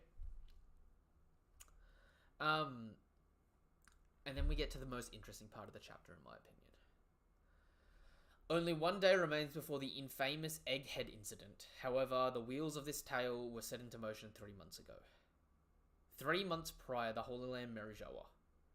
CP5 agents were dispatched to verify this tip, but their inspection revealed nothing, and their ships mysteriously disappeared as it attempted to leave Egghead. CP7 and CP8 were both deployed to shed light on the situation, however, no government ships returned from Egghead. The conversation between the 5 elders and this individual totally exposed the full extent of the genius scientist's treachery, and so the elders decided to order Dr. Vegapunk's assassination. It fell to Cypher Pol Aegis Zero to execute the mission. However, the 5 elders anticipated that Vegapunk would resist, so they sent one of their own, escorted by Admiral Kizaru. They also reinforced their fleet, the fleet they deployed, with backup from several naval branches. Their caution level was raised to total war imminent. Then the sudden and unexpected appearance of Emperor Straw Hat Luffy's ship left the government forces feeling more than a little disquieted by this complication. In any case, this chain of events is going to culminate tomorrow, and the outcome will shock the world. Right? That is some heavy shit. Yeah. There is some heavy shit there. Immediately, my brain jumped back to the end of chapter 800, where the Grand Fleet was formed, and we get that scene. Through the very odd practice of Sun's Cups and the forces unexpected and out of their control, 7 odd and mighty warriors labeled themselves the followers of Straw Hat Luffy. After this moment, they will each grow in power until they eventually cause a great incident of historic proportions. But for the moment, that is a story no one yet knows about. Okay. So, I'll come back to the bit with Bonnie, but Bonnie's still trying to watch Kuma's memories in bits and pieces, right? And she's just broken. Yeah? Yeah. Which, to me, is implying that she's watched a bit more, and that part of the backstory has been off-screen to us. Mm-hmm. Next up, you get the flashback with, like, the Cypher Pole and obviously the trader. We'll get to that later, but we get the whole trader thing. We get to see this Marineford-esque panel of some of the big shot people coming. We see Saturn, we see Kizaru. There's a guy there that looks like Rear Admiral Kadar, who was the Rear Admiral that was fighting against Fisher Tiger 15 years ago. Right? But his design's a bit different, so it may not be him. We've got this other cool-looking biker dude with, like, the white hair. I love his design. I think it's really odd, but I would love to see if it's, like, you know, like the Kaneki stress lines of hair. That'd be kind of cool, if that's sort of, like, his deal, or shtick. We got this Homer Simpson-looking motherfucker here, right? I don't know how else to describe him. He's got 5 chins, and he looks like Homer after a fresh shave. And then, who I'm assuming is Vice Admiral Dole. But it may or may not be, because we can't really see, like, her collar. But we know Dole was coming. You know what I mean? Looks like Dole. Yeah. So, I did an Excel sheet earlier, just while we were on the stream, right? You have... If you assume that those people there are Vice Admirals, yeah? Yeah. That means there's 12 Vice Admiral level combatants or above that are going to be on this island, right? You got those 3 nameless Vice Admirals. You got Dole, then you've got S-Snake, S-Shark, S-Bear, S-Hawk. When this fleet gets here, Lucci and Kaku should arguably swap sides back, right? Then you've also got Kizaru and Saturn. So they've got 12 good combatants. Right? Right. They have 100 ships. We know a marine ship carries anything between 100 to 1,000 people. Right?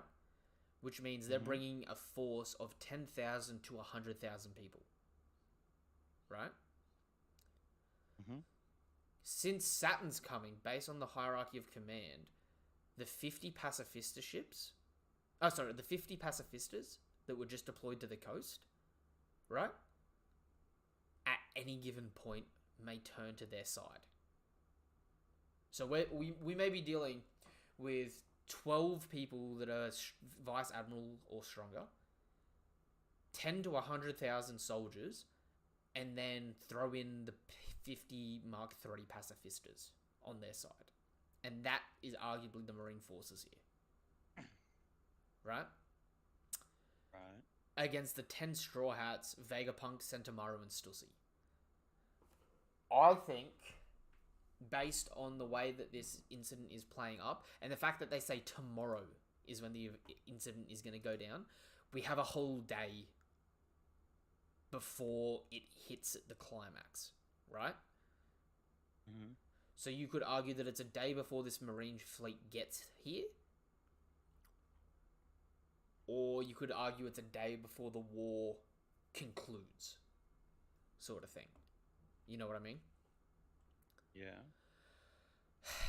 I think potentially the Grand Fleet's going to show up here, especially since they're so close to Elbaf, and we've got people like Hajrudin who are from Elbaf. They should be there should be a few people that are close enough to get here. You know what I mean?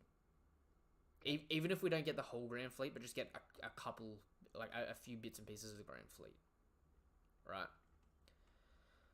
Arguably, I also said at the beginning of the chapter, you know how we've got the Neo mats.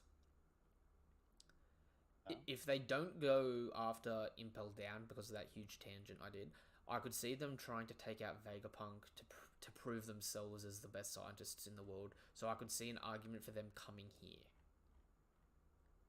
Right?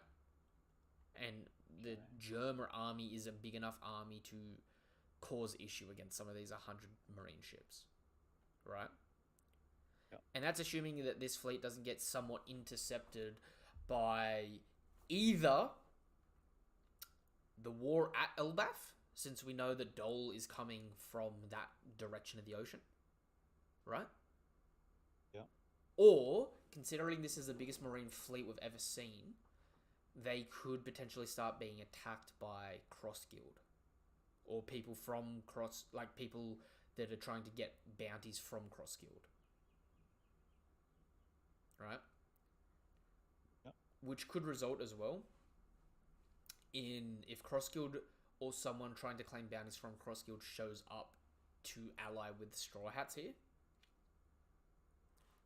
Again, a good person for it to arguably be would be Hudredin, because Hudredin used to work for Buggy.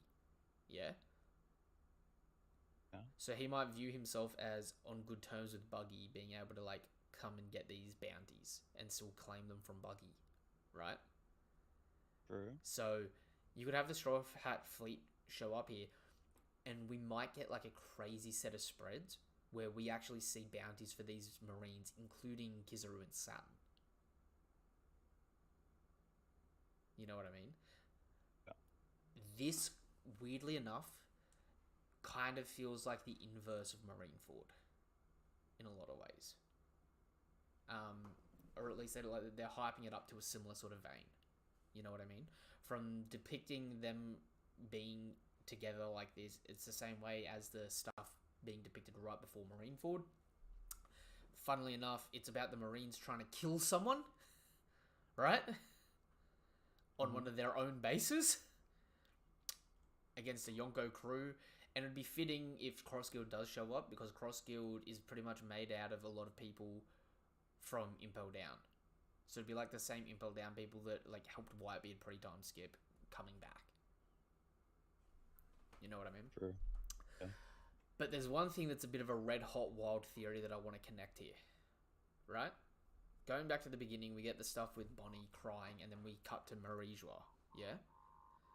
Yeah. So this incident is, although it's at Egghead, it's also being connected thematically to Marijua, yeah? Mm-hmm. Kuma is currently trying to go to Marijua, yeah? Yeah. Arguably, do you know what else happened 3 months ago in the story? What? Arguably 3 months ago, is when the Straw Hats were first arriving at Sabbaty. Right? Okay. Frankie was the first Straw Hat to arrive. Yeah? Did you say 3 months or 3 years? 3 months. Post time skip. When they first arrived here, post time Okay. skip. So the Okay. beginning of post time skip. Right? Yeah. Frankie met Kuma, and Kuma completed his final mission to guard the Sunny and left. And next time we saw Kuma, he was in Marijua, yeah? Yeah. What if part of this Egghead incident is also that Vegapunk programmed Kuma to do something in the event of his execution? Or something along those lines, right? Or you could even argue that based on who the traitor is, traitor being bloody York, which weirdly enough, I know people called this and gave their evidence for it. I didn't feel strongly for or against it, but it's sort of just like it was what it was.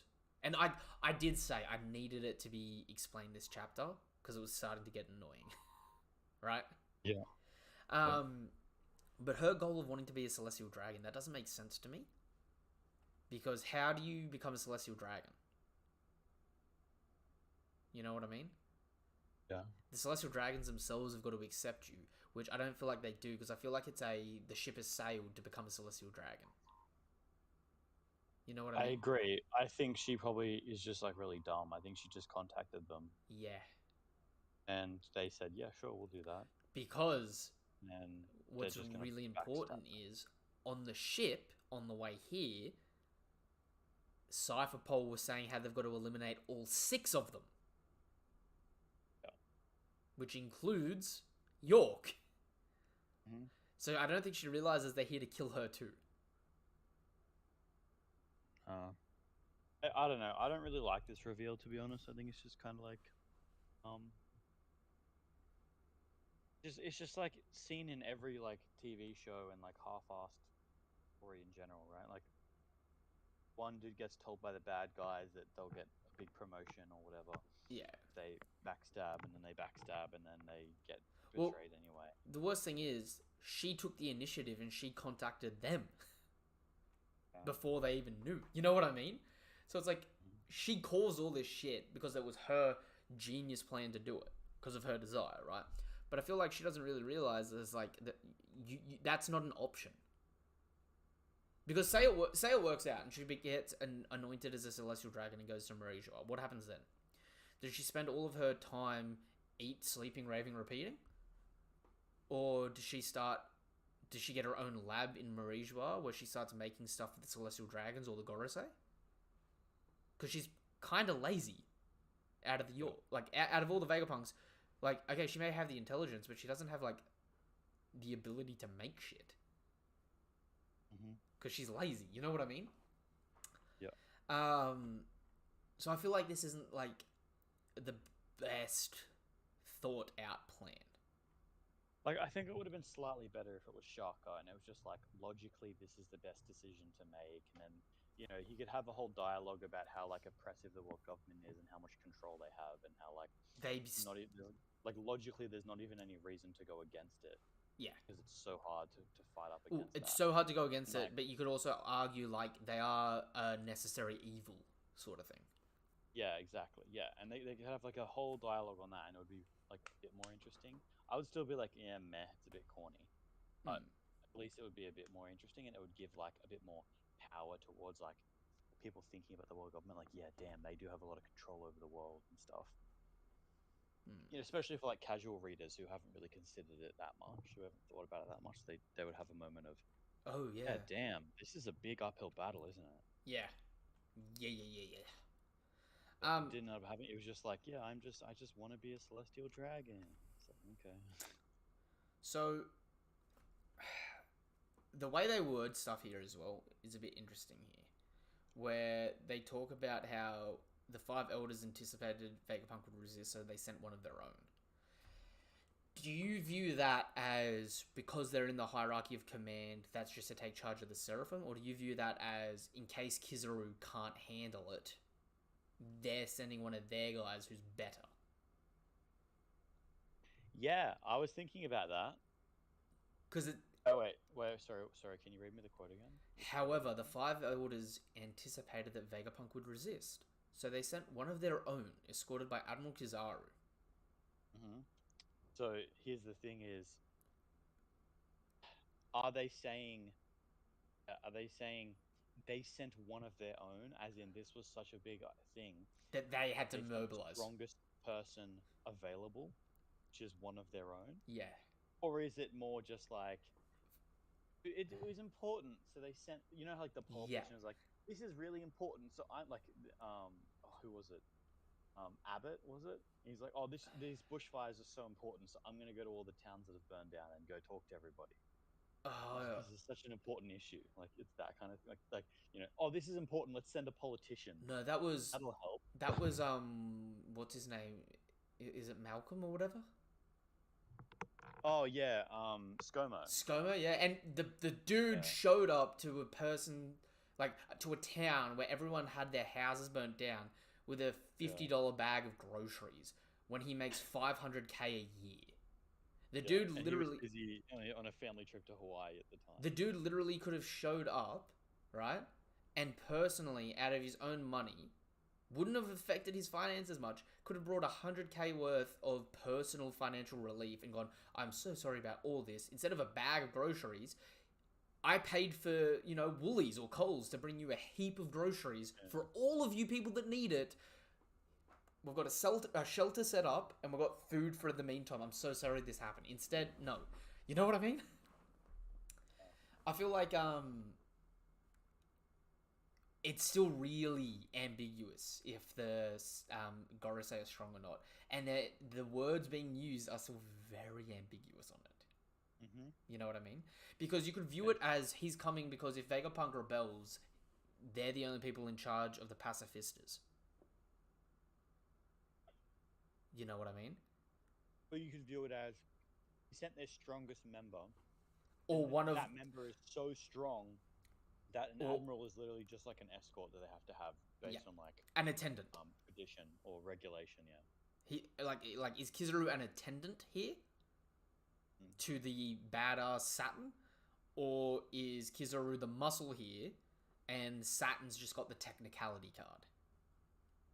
You know what I mean? Because I tell you what, if he does show up and he's stronger than an admiral, I guarantee he's going down here in some capacity. Like I really think this is gonna mirror Sabaody with Saturn getting punched down by Luffy, right? Mm-hmm. But if he is super strong and super badass, they got 4 more of these dudes, and then whatever Im is. The problem is if he is stronger than admiral, he goes up against Luffy, and Luffy has to like get a little bit stronger to beat him, or learn how to use Gift Life a bit better, or whatever to beat him. And I'm gonna be looking at like Blackbeard and Shanks and that. Like, what have you got left in the series? Yeah. Like, who gives a shit if Blackbeard beats Law? You know what I mean? See, At this point, it's like you've surpassed him already. Like, the good thing about that would be though, for things like Blackbeard, is he gets a 3rd fruit. Makes a big difference, and like him fighting Law could be more of a his Haki's getting better sort of narrative. I know it's just that like, no, I feel like when we come up against Blackbeard, like he has to be scary. Yeah. Well, I mean, Like, it has to be like, damn, this guy's powerful. Put it this way, right? He has what's called the strongest Logia, and he has a fruit which is equaled as the strongest Paramecia. Like, they use the Quake fruit in the same sort of vein that they talk about the Op fruit's strength. You know what I mean? Yeah. And do you know what the scariest thing should actually be at this point in time? Not that Blackbeard may beat Law and it's like kind of ugh, but if Blackbeard beats Law, takes his fruit and gives it to a crew member, that means Blackbeard could get his personality put arguably into any character. Yeah, true. So these stronger characters could all of a sudden just become Blackbeard. Arguably. There's some craziness left to be had, but we're also getting to the point where it's like, although these people are so like overwhelmingly insurmountable, we're getting to the point where like they're the enemies. So it's like it's no different to how like it was when we're going into Wano, where it's like we're not going to be able to beat the Yonko. It's going to have to be like a 15v1, and then it came down to a 1v1. Yeah. You know what I mean? That's kind of how I'm vibing it at the moment. But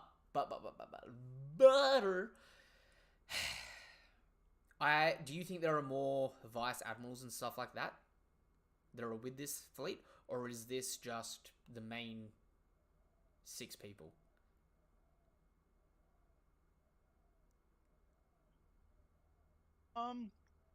I don't know. I think as far as we're supposed to believe, this is the main 6 people.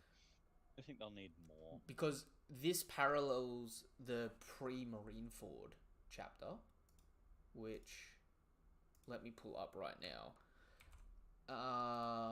Thing is that like, if you think about a Buster Call without Saturn here, this is what a Buster Call is, right? Like one just with admiral more and ships, a bunch of vice admirals, and a massive fleet. Yeah, the fleet is, I mean, the fleet is 95 ships bigger. Yeah. But the 95 ships of fodder is still 95 ships of fodder. Yeah. You know what I mean? Like, if Five Fist Ace can take out 10 ships with a single fist, it's like Zoro, Sanji, Jinbei, like, all, like, 100 ships is bad if there's people on it that are bad. Yeah. I mean, like, hey, like, if it's 95, like Captain Smokers, you know what I mean? Like, yeah. It's a force. Yeah. I mean, there were 200 people,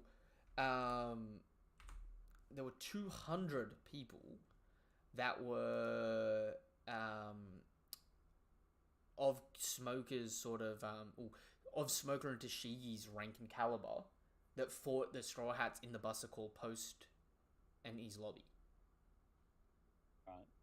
So, a normal Buster Call has 200 people in that sort of range. You know what I mean? That's where we met, like, the Rust dude, the Tire dude, all those sorts of people. Yeah. So, it's one of those things where it's like a normal Buster Call has a lot of good fodder. We just, you know, I think a lot of people tend to forget we ran away from the Buster Call. Yep. You know what I mean? Huh? Okay, I think it's for chapter 550. Hang on. Yeah, okay. Is that where they're all gathering?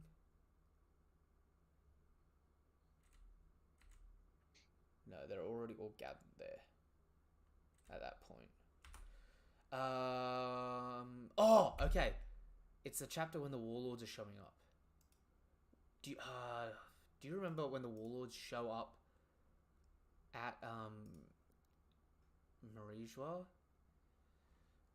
It's got to be near the end of. It's got to be near the end of Impel Down, I think.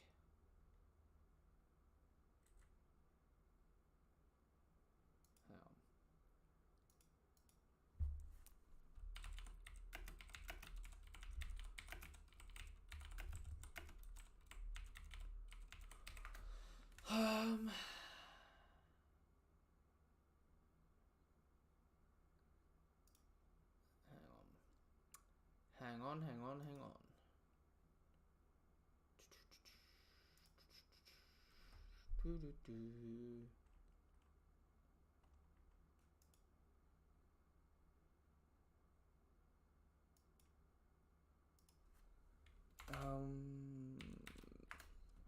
I feel like I'm going on a huge, unnecessary tangent here, you know what I mean?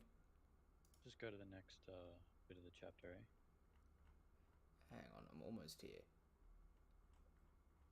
Love that Luffy has full-on clout in the upper echelons now. Oh, dude, he's got good clout too, doesn't he? Um, yeah. Right. The point I was getting at is there's an almost identical panel structure at the beginning of Marineford, but the people that they showed at the beginning of the Marineford weren't necessarily the most powerful people at Marineford. You know what I mean? They were just showing like Yeah. a quick run through of like, here are some other notable people of different like levels that were going to be involved in the upcoming situation, right? So like they start off showing like Vice Admiral Comil, the guy that uh, was in the Ace cover story, coming through. And then they cut to Commodore Smoker and Dashigi arriving. They cut to Suru arriving. They cut to John Giant arriving. And it's like, some of them were important, but they also, some of them like did nothing in the war. You know what I mean? Like Right. Comil did nothing in the war, but he was like shown there. But then like when you start seeing the vice admirals doing shit in the war, it was like more Momonga and stuff like that that were getting around and getting dirty. You know what I mean? So it's like Mm-hmm. it could be the same thing here, where it's like they're just highlighting. It's like, hey, look, there's a lot more strong Marines that are coming. Yeah, yeah, yeah, yeah. But like some of these people may not do anything. You know what I mean? Yeah. Um, but it's weird because when they say they also reinforced the fleet they deployed with a backup from several naval branches, that says to me they've got a buster call plus all the other stuff coming from the other bases, right? When they Mm-hmm. say several, that's three or more, yeah? So say you got five vice admirals for a normal buster call, or four vice admirals for a normal buster call in Kizaru, right? So say this scene we saw just here is just the buster call, yeah? Yeah. There may be like another three naval bases that are coming that have got like multiple vice admirals, like you know the base commander and their like sub vice admiral and stuff like that are coming that make up the other 95 ships or 99 94 ships, since you got one of the ships is like Saturn's ship. You know what I mean? Right. There could be so many people of varying levels. Do you think the Grand Fleet's coming to here, to Egghead?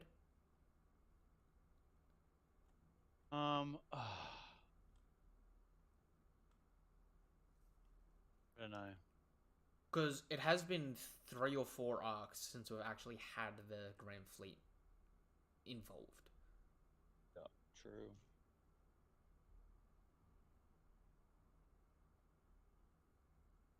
And it's like I was saying, if Saturn rocks up here and the Seraphim and Pacifista swap sides, right? Mm-hmm. That is a force that I don't think the Straw Hats can beat. Or, ooh, ooh, do you know what would be good? Luffy hasn't seen the Stellar Vegapunk since he went Gear 5, has he? Not properly. Like, he came up to the top for like 2 seconds and Vegapunk was there and then Vegapunk disappeared with Bonnie, right? Yeah. What if... So they're talking about how this is going to be like an event that's going to shock the world, right? Yeah.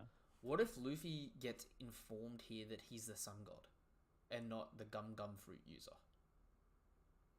And Vegapunk actually clarifies what his abilities are to him. Like when in the arc in general, or like soon? Say at the climax of the arc. Okay. And so even though it's like a really insurmountable force that's coming, what if the Straw Hats don't get any backup here? And in the end it's just like Luffy's power like truly manifests as it should because of Vegapunk. And he just starts doing some crazy shit. Only problem that I have with Luffy getting like another big power up here is like I was saying before with like I think it would just count out Blackbeard because what I was thinking before is like even if Luffy does like fully learn Gear 5, if Blackbeard like takes out Shanks and gets a third fruit, or even if he just takes out Shanks in general, it's like, damn, dude's got clout. He's really scary. He's going to be super powerful, and the final battle can be really hectic. But if Blackbeard's big thing is like he took out Law and like he beat Marco and the rest of the Whitebeard pirates in a war. Mm-hmm. You know what I mean? Like he doesn't even have like a Yonko level feat. It's kind of what I was saying with the tier list. Is like no one else has a Yonko level feat. Then Luffy and Akainu. Yeah, exactly. Here's a hypothetical that I've never heard anyone talk about, right? Mhm. Blackbeard's awakening. What if he can make an area where no one's fruit can activate? Okay. Meaning Luffy has to fight him without Gear 5. Or without his Devil Fruit at all. And it's like a passive area. Okay. Could that make the fight against Blackbeard more interesting? Or would that sort of rob it if Luffy can't use his best form? Because at this point in time, like Blackbeard and Shanks are impressive, but the problem is with Blackbeard and Shanks, part of what makes them impressive is Blackbeard can turn people's devil fruits off, and Shanks can counteract people's observation haki. So are they necessarily better than people because they're better than them, or better than people because they can nerf people they fight? You know what I I'd mean? like to think that Blackbeard's ability to turn off your fruit isn't necessarily. It might be a bit of like a problem that you have to get around, but once it's had its limelight, it's not going to be a major thing.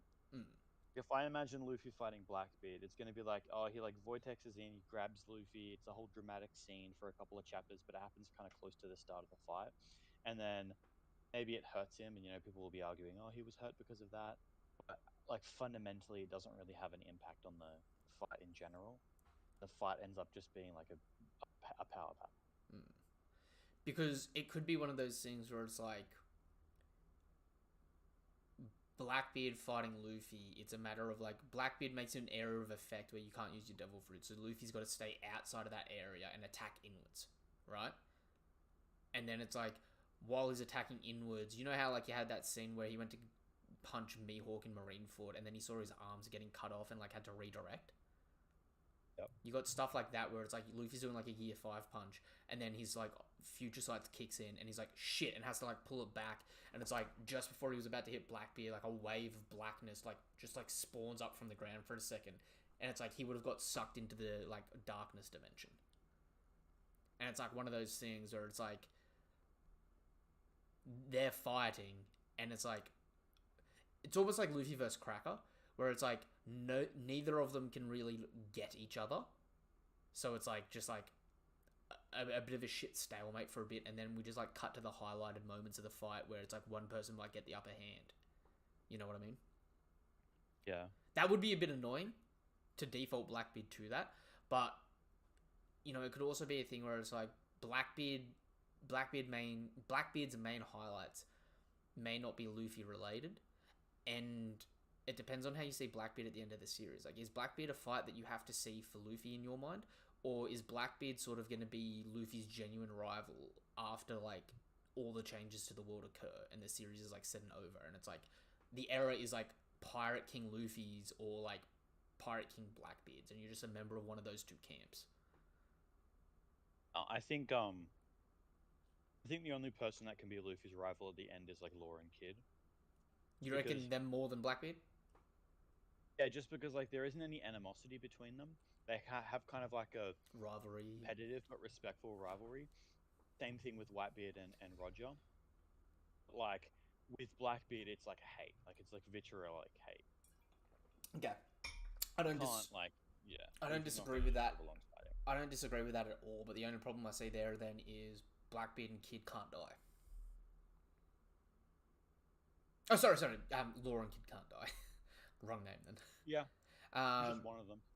which could lead to like lead to like interesting stuff like what I was saying.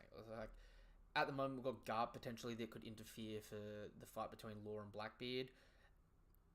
You could always have it where it's like you know how like Blackbeard went to go take out Boa and Rayleigh interfered. You could have the same thing play out again then, where it's like Blackbeard's almost beaten Law and say Law's taken out a couple of the commanders, and then like Blackbeard's got his like road poneglyph rubbings and like is about to finish him off, and like Garp sets in and is like, "Give me Kobe and you can leave with your life." You know what I mean? Yeah. So you could like have a similar sort of situation there where it's like Law gets saved by Garp but doesn't but loses the race for Pirate King by having his poneglyph stolen. Like, there's an out there. With Kid, it's a little... It's a little hard, right? For example, put it this way. We're getting stuff right now about how this Egghead Island incident is going to shake the world. Yeah? Yeah. Do you know what we didn't get?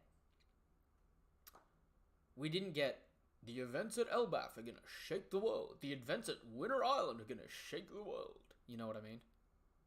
True. So it's like they have to accumulate into something that's less important than Egghead. Right? I think they will. I think Egghead is getting built up to be like a massive thing, and I really like that. I like it when I It like the surprises idea you. of like a seemingly small arc turns into like this massive event. I think that's really cool. It was one of the good things Where- about Ennie's Lobby Water 7. I Yeah. expected us to get in and get out, and then it turned into the biggest saga, and I was like, Yeah. shit. A lot of people's, probably most people's favorite arc. And yeah, I think that's really good because like I mean we've had our talks about Wano, right? Like Wano wasn't quite as long and it wasn't hyped up so hard. People would be like, "Oh, it's a really great arc." Yeah. It was the fact that it was supposed to be such a massive thing. And It's like a bit of a lesson. see, the problem is with that, it's also the way people interpreted stuff. Because like Oda was saying in interviews, like it's like the difference between reading something that's written and misunderstanding the context versus when someone spoke it. You know what I mean? Because like Oda, you know how he does his yearly like addressing the public sort of thing. He's Jump Fest's comments, right? Like I remember when he did the one is like, you know, the greatest enemy the Straw Hats have ever faced will come. Maybe he'll be related to Whitebeard. Either way, you know, Wano's going to be an amazing story, and then I'll write then I'll write the biggest war in manga history, right? Yeah. So it's like, if you read that and you said, oh, okay, the way I interpret that is Wano's going to be the best war in One Piece, and you went in that with that expectation, Wano was going to suck. You know what I mean?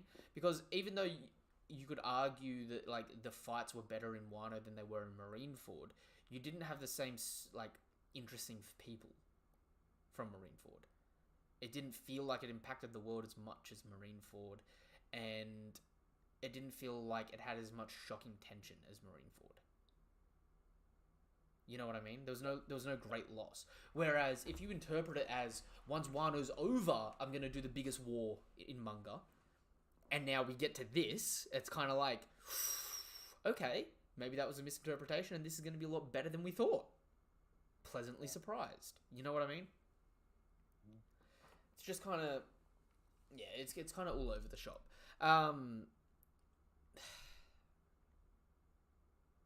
I'm not let down by the trader. I just kind of don't care about the trader's motives now that it's about being a celestial dragon. So this aspect of the plot now is kind of dying to me. You know what I mean?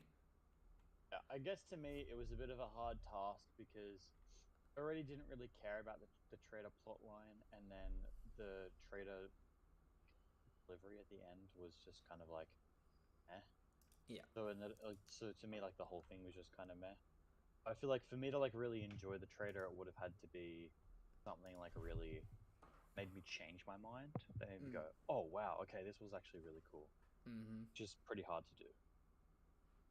Like, dude, okay. Imagine, not that it would have been, but like, imagine if the twist was, it was Sentamaru. And it was like, he sided with the Marines well and truly before he sided with Vegapunk. And that was the twist. And he just didn't want to hurt Vegapunk's feelings by letting Vegapunk know it was him. Because he does respect him, but it's like, you know, this is for the greater good. You know what I mean? That could have been more shocking than this. I want to be a celestial dragon. It's like, that's the lowest of low in One Piece. So that's like saying, I want to be scum. Yeah. You know what I mean? So it's like, I immediately go, I don't care about this. Right? And then on the flip side, because these people all sync up all their thoughts each day, it kind of becomes a thing where it's like, okay, well, is she going to explain why everyone else doesn't know what she's been doing? Otherwise, it's kind of like this is a bit of a hard sell to me, Yeah, true. right? Whereas if it was someone more mysterious, like if it was like the brain part had come to life and started manipulating stuff, or if it was like a genuine traitor, or if it was like if it is York, like and it is York, but it's like if they start giving better explanation of how she's able to hide it, it's like it may recoup it for me. But it's like at the moment, the motivations don't matter too much.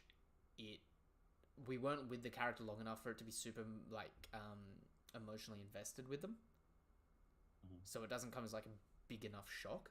And now between Kuma, Bonnie, and this war that's about to happen, it is now the least interesting part of the arc to me.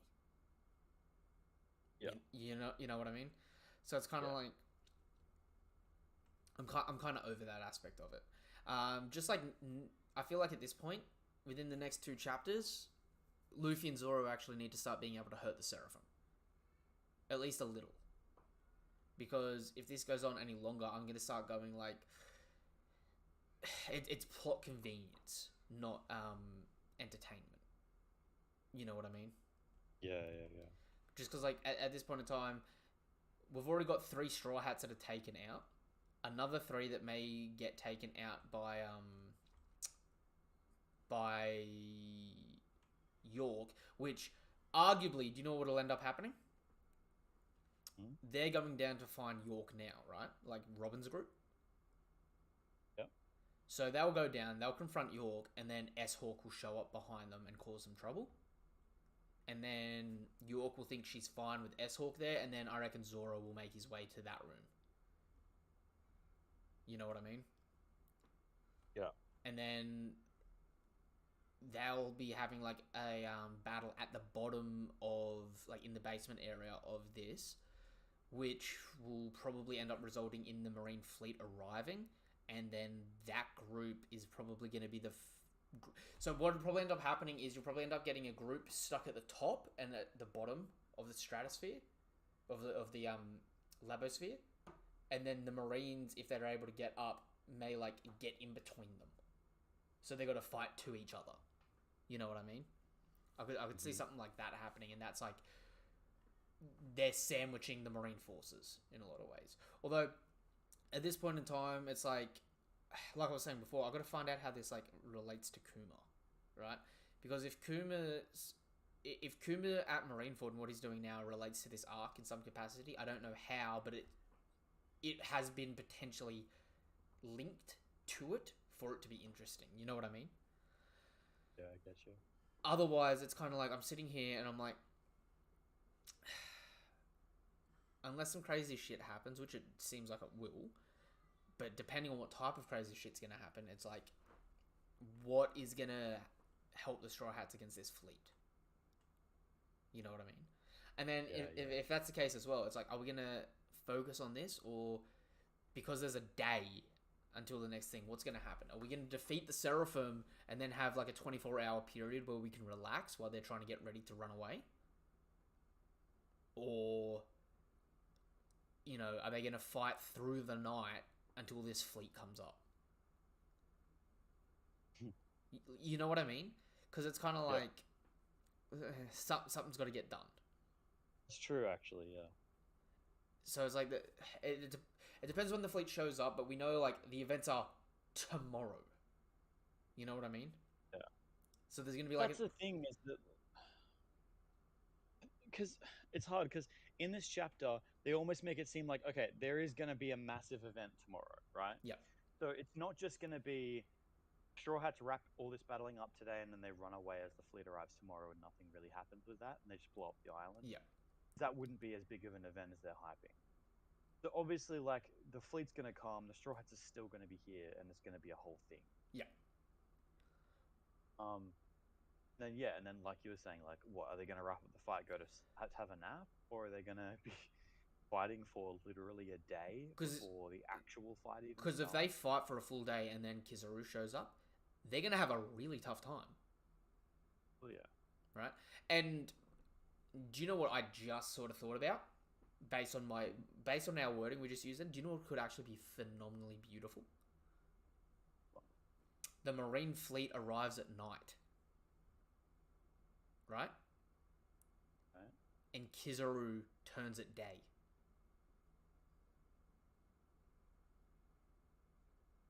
Right. That would be cool. That would be like, they finally solve everything. They're about to get going. It's like it's hit night time at the island, and then all of a sudden the sky just lights up, and you see this huge spread of 100 ships surrounding the island. Yeah. That could be that week would go on break 100%. I'm telling you, but that would be like, fuck. You know what I mean? Crazy. Yeah, for sure. And like the reason I'm thinking about that is like we've got to see a Logia's awakening soon. And at this point in time, like in a lot of people's mind, it's like nothing's competing with a serious Gear 5 Luffy. Right? Mm. So it's like what Kizaru is about to do here is definitely about to like make a lot of people question how they've thought about the Admirals and Logias in general for a while. You know what I mean? For sure. Like, whatever speculation comes of this is going to be wild, right? And, like, we've never seen a well-trained Logia die, per se, right? You can argue Ace, but, like, you know how, like, Green Bull was, like, being able to reform from any of the Spudlings? Yeah. I mean, we've never seen, like, Kizaru get his light absorbed, but, like, reform from a bit of light nearby. You know what I mean? You have a point, yeah. So there could be some craziness where it's like Logias, as long as they have their element, they can just, like, hard come back. So there's Interesting. There's a lot of potential there, isn't there? Because, okay. I would say, what about Monet, though? Well, I would say with people like Monet, she wasn't a skilled Logia. Right? And she got her heart stabbed. You say skilled. Like, does that mean you have to be awakened? Like, what's the difference between a non-skilled? That just means you're better at fighting. Say it's the difference between an awakened Logia and a non-awakened Logia. And then on the flip side of it, Ace died because of a lava Haki punch to the guts, right? Right. So you could argue that negated his ability, yeah?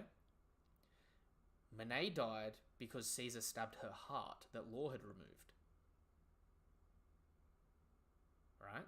Okay. Other than that, the only Logias we've seen lose are people like Caribou, who's been physically beaten, but never had his life ended. Yeah. So, because, like, okay. We know a Zone Awakened gets increased durability, recovery, and strength. Right? Yes. We know a Paramecia Awakened affects the environment around them. So it affects things that aren't them at this point. Right? So we're obviously never going to see certain fruits awakened, but, like, we also know that it's ridiculous. So it's like Katakuri can turn anything into Mochi. The Flamingo can turn anything into string, right? How does that work for certain fruits that aren't a producer-based devil fruit, right? We thought of how it was going to work for Luffy, but Luffy's an exception because he's a mythical zone. But then we see Kid and Law use their awakening, and it's they can take their normal ability that they can use themselves to control and like attach it to other things as well, right? So those are status effect-based devil fruits. I would argue that then encompasses all devil fruits for the Paramecia class that we've seen, right? So if you were to awaken the Quake fruit, you could make something else generate a Quake. If you were to awaken the Chop fruit, you can dice anything from a distance and then telekinetically control it. You know what I mean? Yeah. With a Logia, a lot of people like to point to Punk Hazard and be like, oh, that's a Logia's awakening. It'll permanently alter the environment of a place they're at. But I just say that that's just the byproduct of them using so much of their element. Right? Yeah. For example,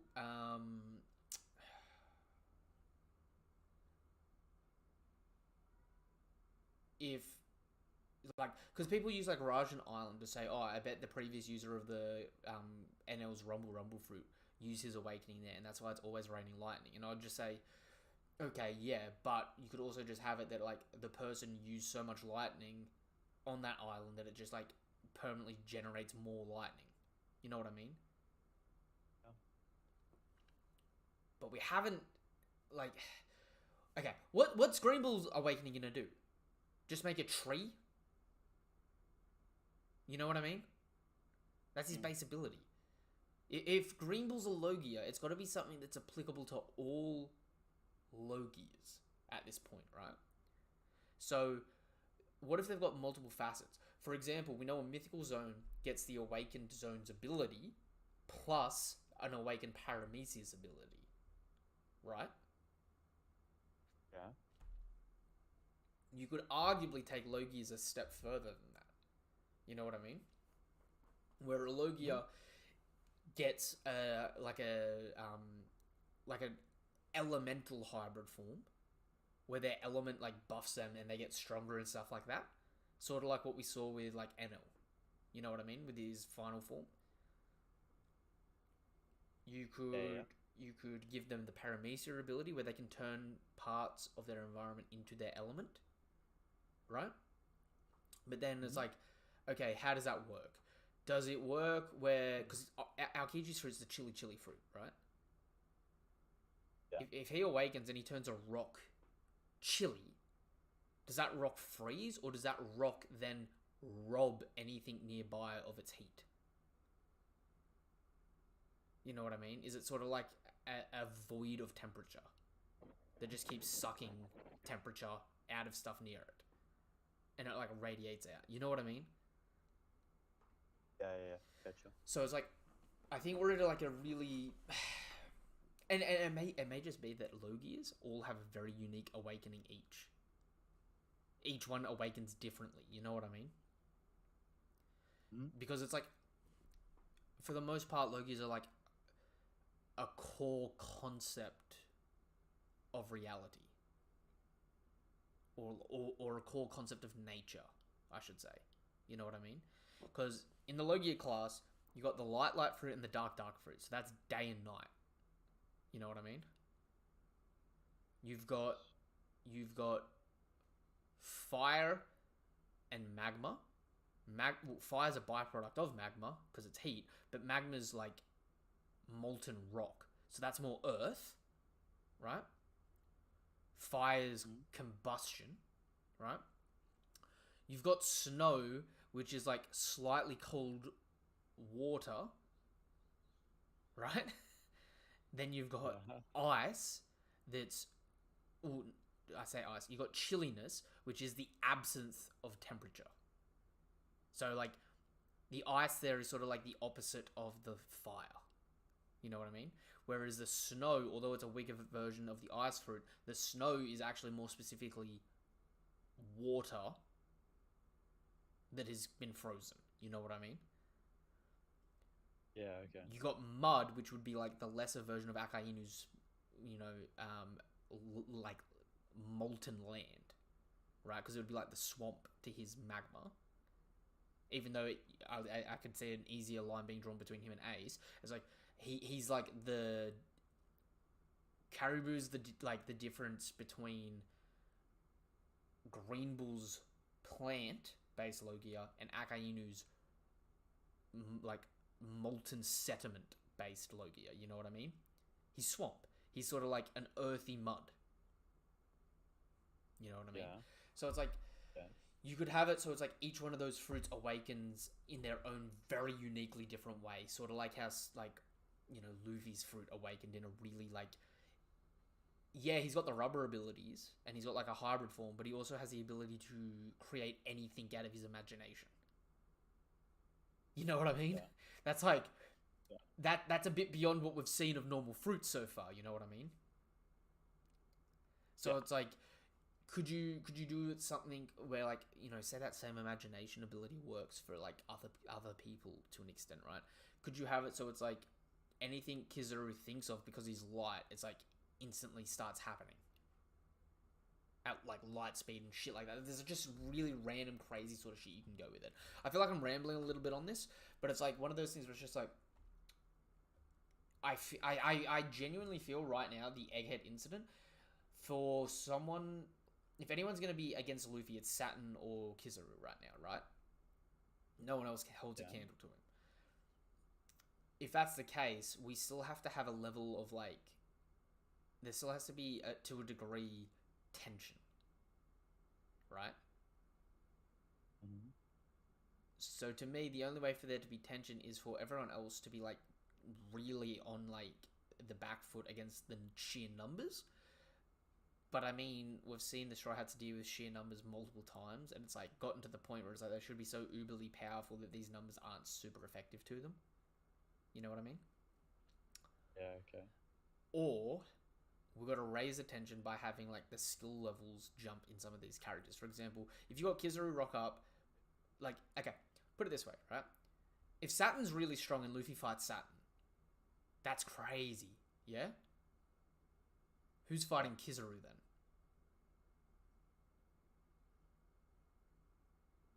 Is it Zoro in a one-on-one, or is it Zoro Sanji, or Zoro Sanji Jinbei? Could be Zoro Sanji. Right? So, okay, if it's Zoro Sanji, right, you got Sanji coming in, who's like the human meat shield, but then again, we also got teased that maybe the Seraphim or Lunarian DNA can't defend against the light lasers, right? Because they teased that they hadn't done like laser testing yet to see how durable they are, because it was they were too young and too vulnerable. So you could potentially have Sanji working as a meat shield, or he may not work as a meat shield, meaning his new power-ups are useless in this fight, in terms of defense, right? Yeah. And Zoro, who should be getting arguably close to his position, nearing his world's greatest swordsman title. So it's like Zoro and Sanji here are doing the equivalent of what Kid and Law did last arc against Big Mom. You know what I mean? Right. This is their power creep into like that Yonko candidate sort of position. Yeah, okay. But if that's the case, it's got to be a hard fight, like Kid and Law did against Big Mom. And again, the difference being here, they don't have a TKO win condition against Kizaru like they did against Big Mom. Yeah. Right? So this has to be a genuine win. And if it's a genuine win against an awakened Logia, and the first time we see Awakening, and the Awakening is like dramatically more powerful than what we were expecting, that could be bloody crazy. You know what I mean? Mm-hmm. True. Because like one thing as well, just to point out, right? Like I feel like a lot of people sort of like forget this aspect of Kizaru, but you need really good observation haki to fight him, not just because he's fast, but because when he actually fights, you can't see. He blinds you while fighting, right? Yeah. Zoro never overcame that. If you remember back to Skypiea, Zoro actually was like on the back foot because he couldn't beat Braham, the Skypiean that used flash pistols that blinded Zoro. You know what I mean? Alright. Whereas Sanji's specialty is fighting with observation haki, so he could arguably fight while blindfolded. You know what I mean? So this could actually genuinely be like a really good extreme diff fight, right? And what would shock the world more than this fleet being beaten at this point? Because That's true. Because it's no longer like, oh my god, an admiral fell in a huge a Yonko fell in a huge war. It's an admiral of the Marines and the Gorosei were defeated. Yeah. From the newspaper and the world propagandist like standpoint, that's like saying God got hurt and the strongest fighter in the world got hurt and beaten. Which would be wild as shit. Wild. Yep. But then the thing comes, it's like, how extreme are we going with it? Are we bringing in all these other allied forces? which would just, delay the arc and cause more issue because you'd have to follow more people? Or is it going to be more wild and crazy because it's gonna get stalemated down to the Straw Hats do this alone? You know what I mean? And obviously, there's going to be no clear answer to this until we actually get to it. But it's I think this arc right now is actually going to end, especially since even when we cut away from it, we cut away to Kid and Shanks, and Law and Blackbeard, and Garp, and Crocodile, Mihawk, and Buggy. You know what I mean? It's no matter what direction we look right now, this is kind of climaxing, part of the climax of One Piece. You know what I mean? And it's gonna be I don't know how else to describe it other than I have a few rough concepts that it's Luffy has to hurt a celestial dragon. The Gorosei are the highest celestial dragons other than Im, right? Also, if the Straw Hats beat Saturn, it may be a way for them to learn who Im is. Even if it's just Saturn's been defeated and as he's lying there on the verge of death, he's saying, "I'm sorry I failed you, Lord Im." You know what I mean? Yeah. Because do you know what the other possibility is? Yeah. How did Sabaody end? Big war, the whole Straw Hat's getting fucking destroyed. It was the only loss the Straw Hats ever suffered, right? Yeah. As a proper loss. And although it was perpetuated by Kuma and Kizaru, it was it was essentially because they messed with the Celestial Dragons, right? Mm-hmm. Do you know what I think could actually break this story right now and just be the most impactful thing ever? What? The Straw Hats are able to set themselves up so it's a siege setting. So these top combatants come up and start fighting them so they can bring them into some close quarters combat, right? And we get to see what they're capable of and they go wild and crazy. And the fleet doesn't become much of an issue outside of, even if we win, we can't escape, right? Yes. Say Saturn and Kizaru get defeated and word gets back to the Gorosei and Akainu, right? Mm-hmm. Akainu's going to be shook as shit going, why the hell didn't they just get me to go there? I could have solved this myself. But do you know what might happen with the Gorosei? I'm gonna blow your mind here. You ready for this? Yep. The Gorosei find out. And let me read this off again, right? Then the sudden and unexpected appearance of Emperor Straw Hat Luffy's ship left the government forces feeling more than a little disquieted by this complication. This chain of events is going to culminate tomorrow, and the outcome will shock the world, right? What if what shocks the world is the world doesn't know that Luffy beats Kizaru and Saturn, but he does beat them. The word gets back to the Gorosei. They have to inform Im. And what happens if the thing that destroyed the Lucia Kingdom arrives here? Oh. And wipes out Egghead. Mm-hmm. And essentially what ends up happening is the fleet that gets sent here gets wiped out. The Gorosei and Im are essentially just Saturn, you failed. That's on you. And they wipe them out. They wipe this whole fleet out. Right? But they also think so you're saying the fleet hasn't already been wiped out? Well, okay. Say the top people have been wiped out, but the fleet hasn't. Sort of like when Luffy beat Katakuri, but you still had all the fodder at the port. Right? Yeah, right. So that sort of situation happens. And because the top brass went down, the Gorosei just, Im just goes, nah, we're going to just eliminate it. It needs to be done. Right? Right. The Straw Hats have the Sunny up the top right. Last second coup de burst. They escape the island with Vegapunk. But what the world thinks happened is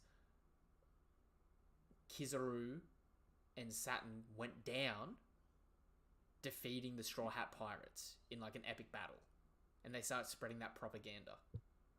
Yeah. Right?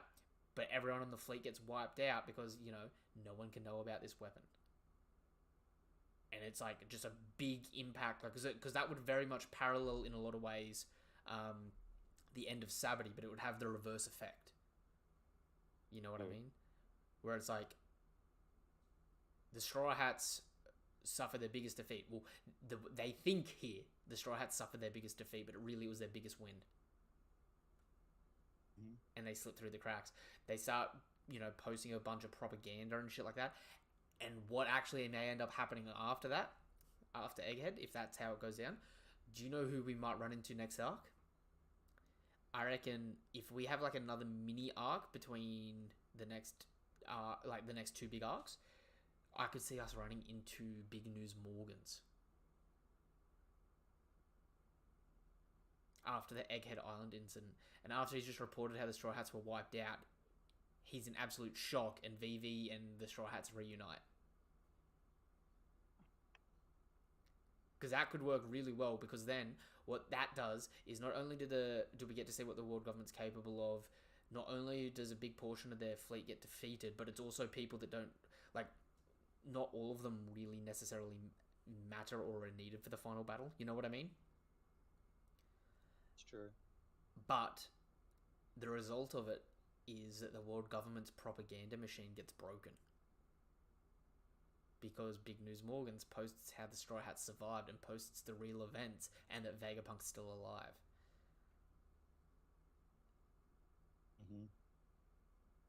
And that could start snowballing into the final war, especially with like that could give the momentum to the Revs. You know what I mean?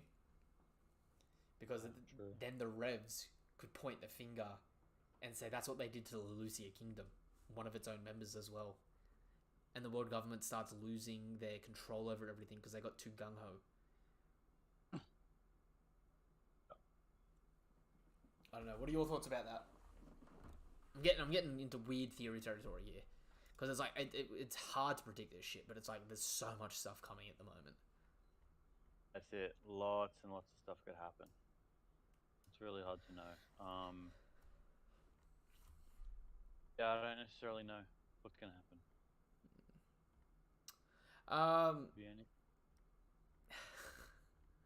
Man, this was a big chapter. Not necessarily because a lot happened, but just because of the implications. You know what I mean? Yeah. Alright. The fact that they're straight up saying that this is going to be a massive event and it's going to happen, quote unquote, tomorrow, that's great. That's huge. The anticipation, is there. And then again, the problem is because there's two other major conflicts happening right next door. Within a day, any of those people and conflicts could bleed over here. Yeah. So it's like, is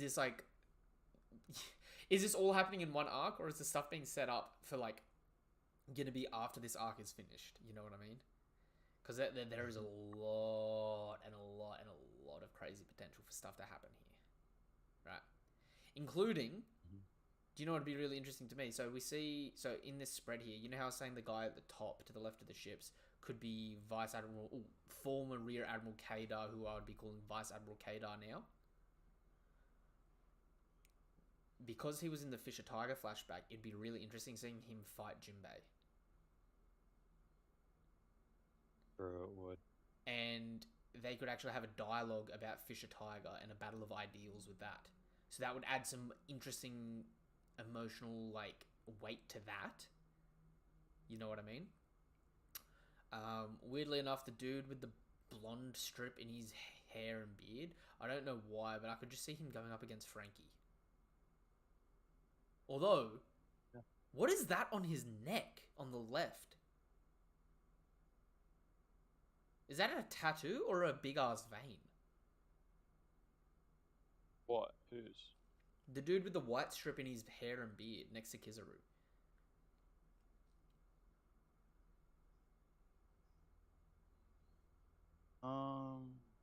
Maybe a tattoo. Hmm. That'd be interesting. It's too bold to be a vein, I think. Maybe. Kind of snake tattoo or something. That I'm now curious on that. You know what I mean? Does have a cool design, that guy. Yeah. It's just very bikery, but like good bikery. Yeah. You know what I mean? Yeah. All right. That being said, I got to go get some dinner soon. Is there anything else you want to talk about before we wrap up the stream? Nope, I'm ready to wrap up. All right, perfect. Cheers for coming by. This was the One Piece Chapter 1078 live reaction and discussion. Thank you guys and girls for anyone that's come by. We really appreciate it. Don't forget to like the stream, subscribe to the channel, hit the bell icon for more notifications, content like this and all that good stuff. Let us know what your thoughts are in the comments down below, or if you're feeling extra special, in the link tree down below, you can join the Discord and talk anything anime and manga related with me, myself, and anyone you see on these streams. We also do things like theories and all that sort of good stuff in there. We talk about a bunch of different stuff in there, so be sure to check that out. In that same link tree, you've also got things like my Twitch, my Twitter, and my TikTok, where I post all other forms of content, so be sure to check that shit out. That being said, Eggs, you want to say goodbye, my dude? Bye. Goodbye. Until the next chapter of One Piece, or until the next video of mine you watch, whatever it is you're here for, nothing but love, nothing but respect, peace. Have a damn good day.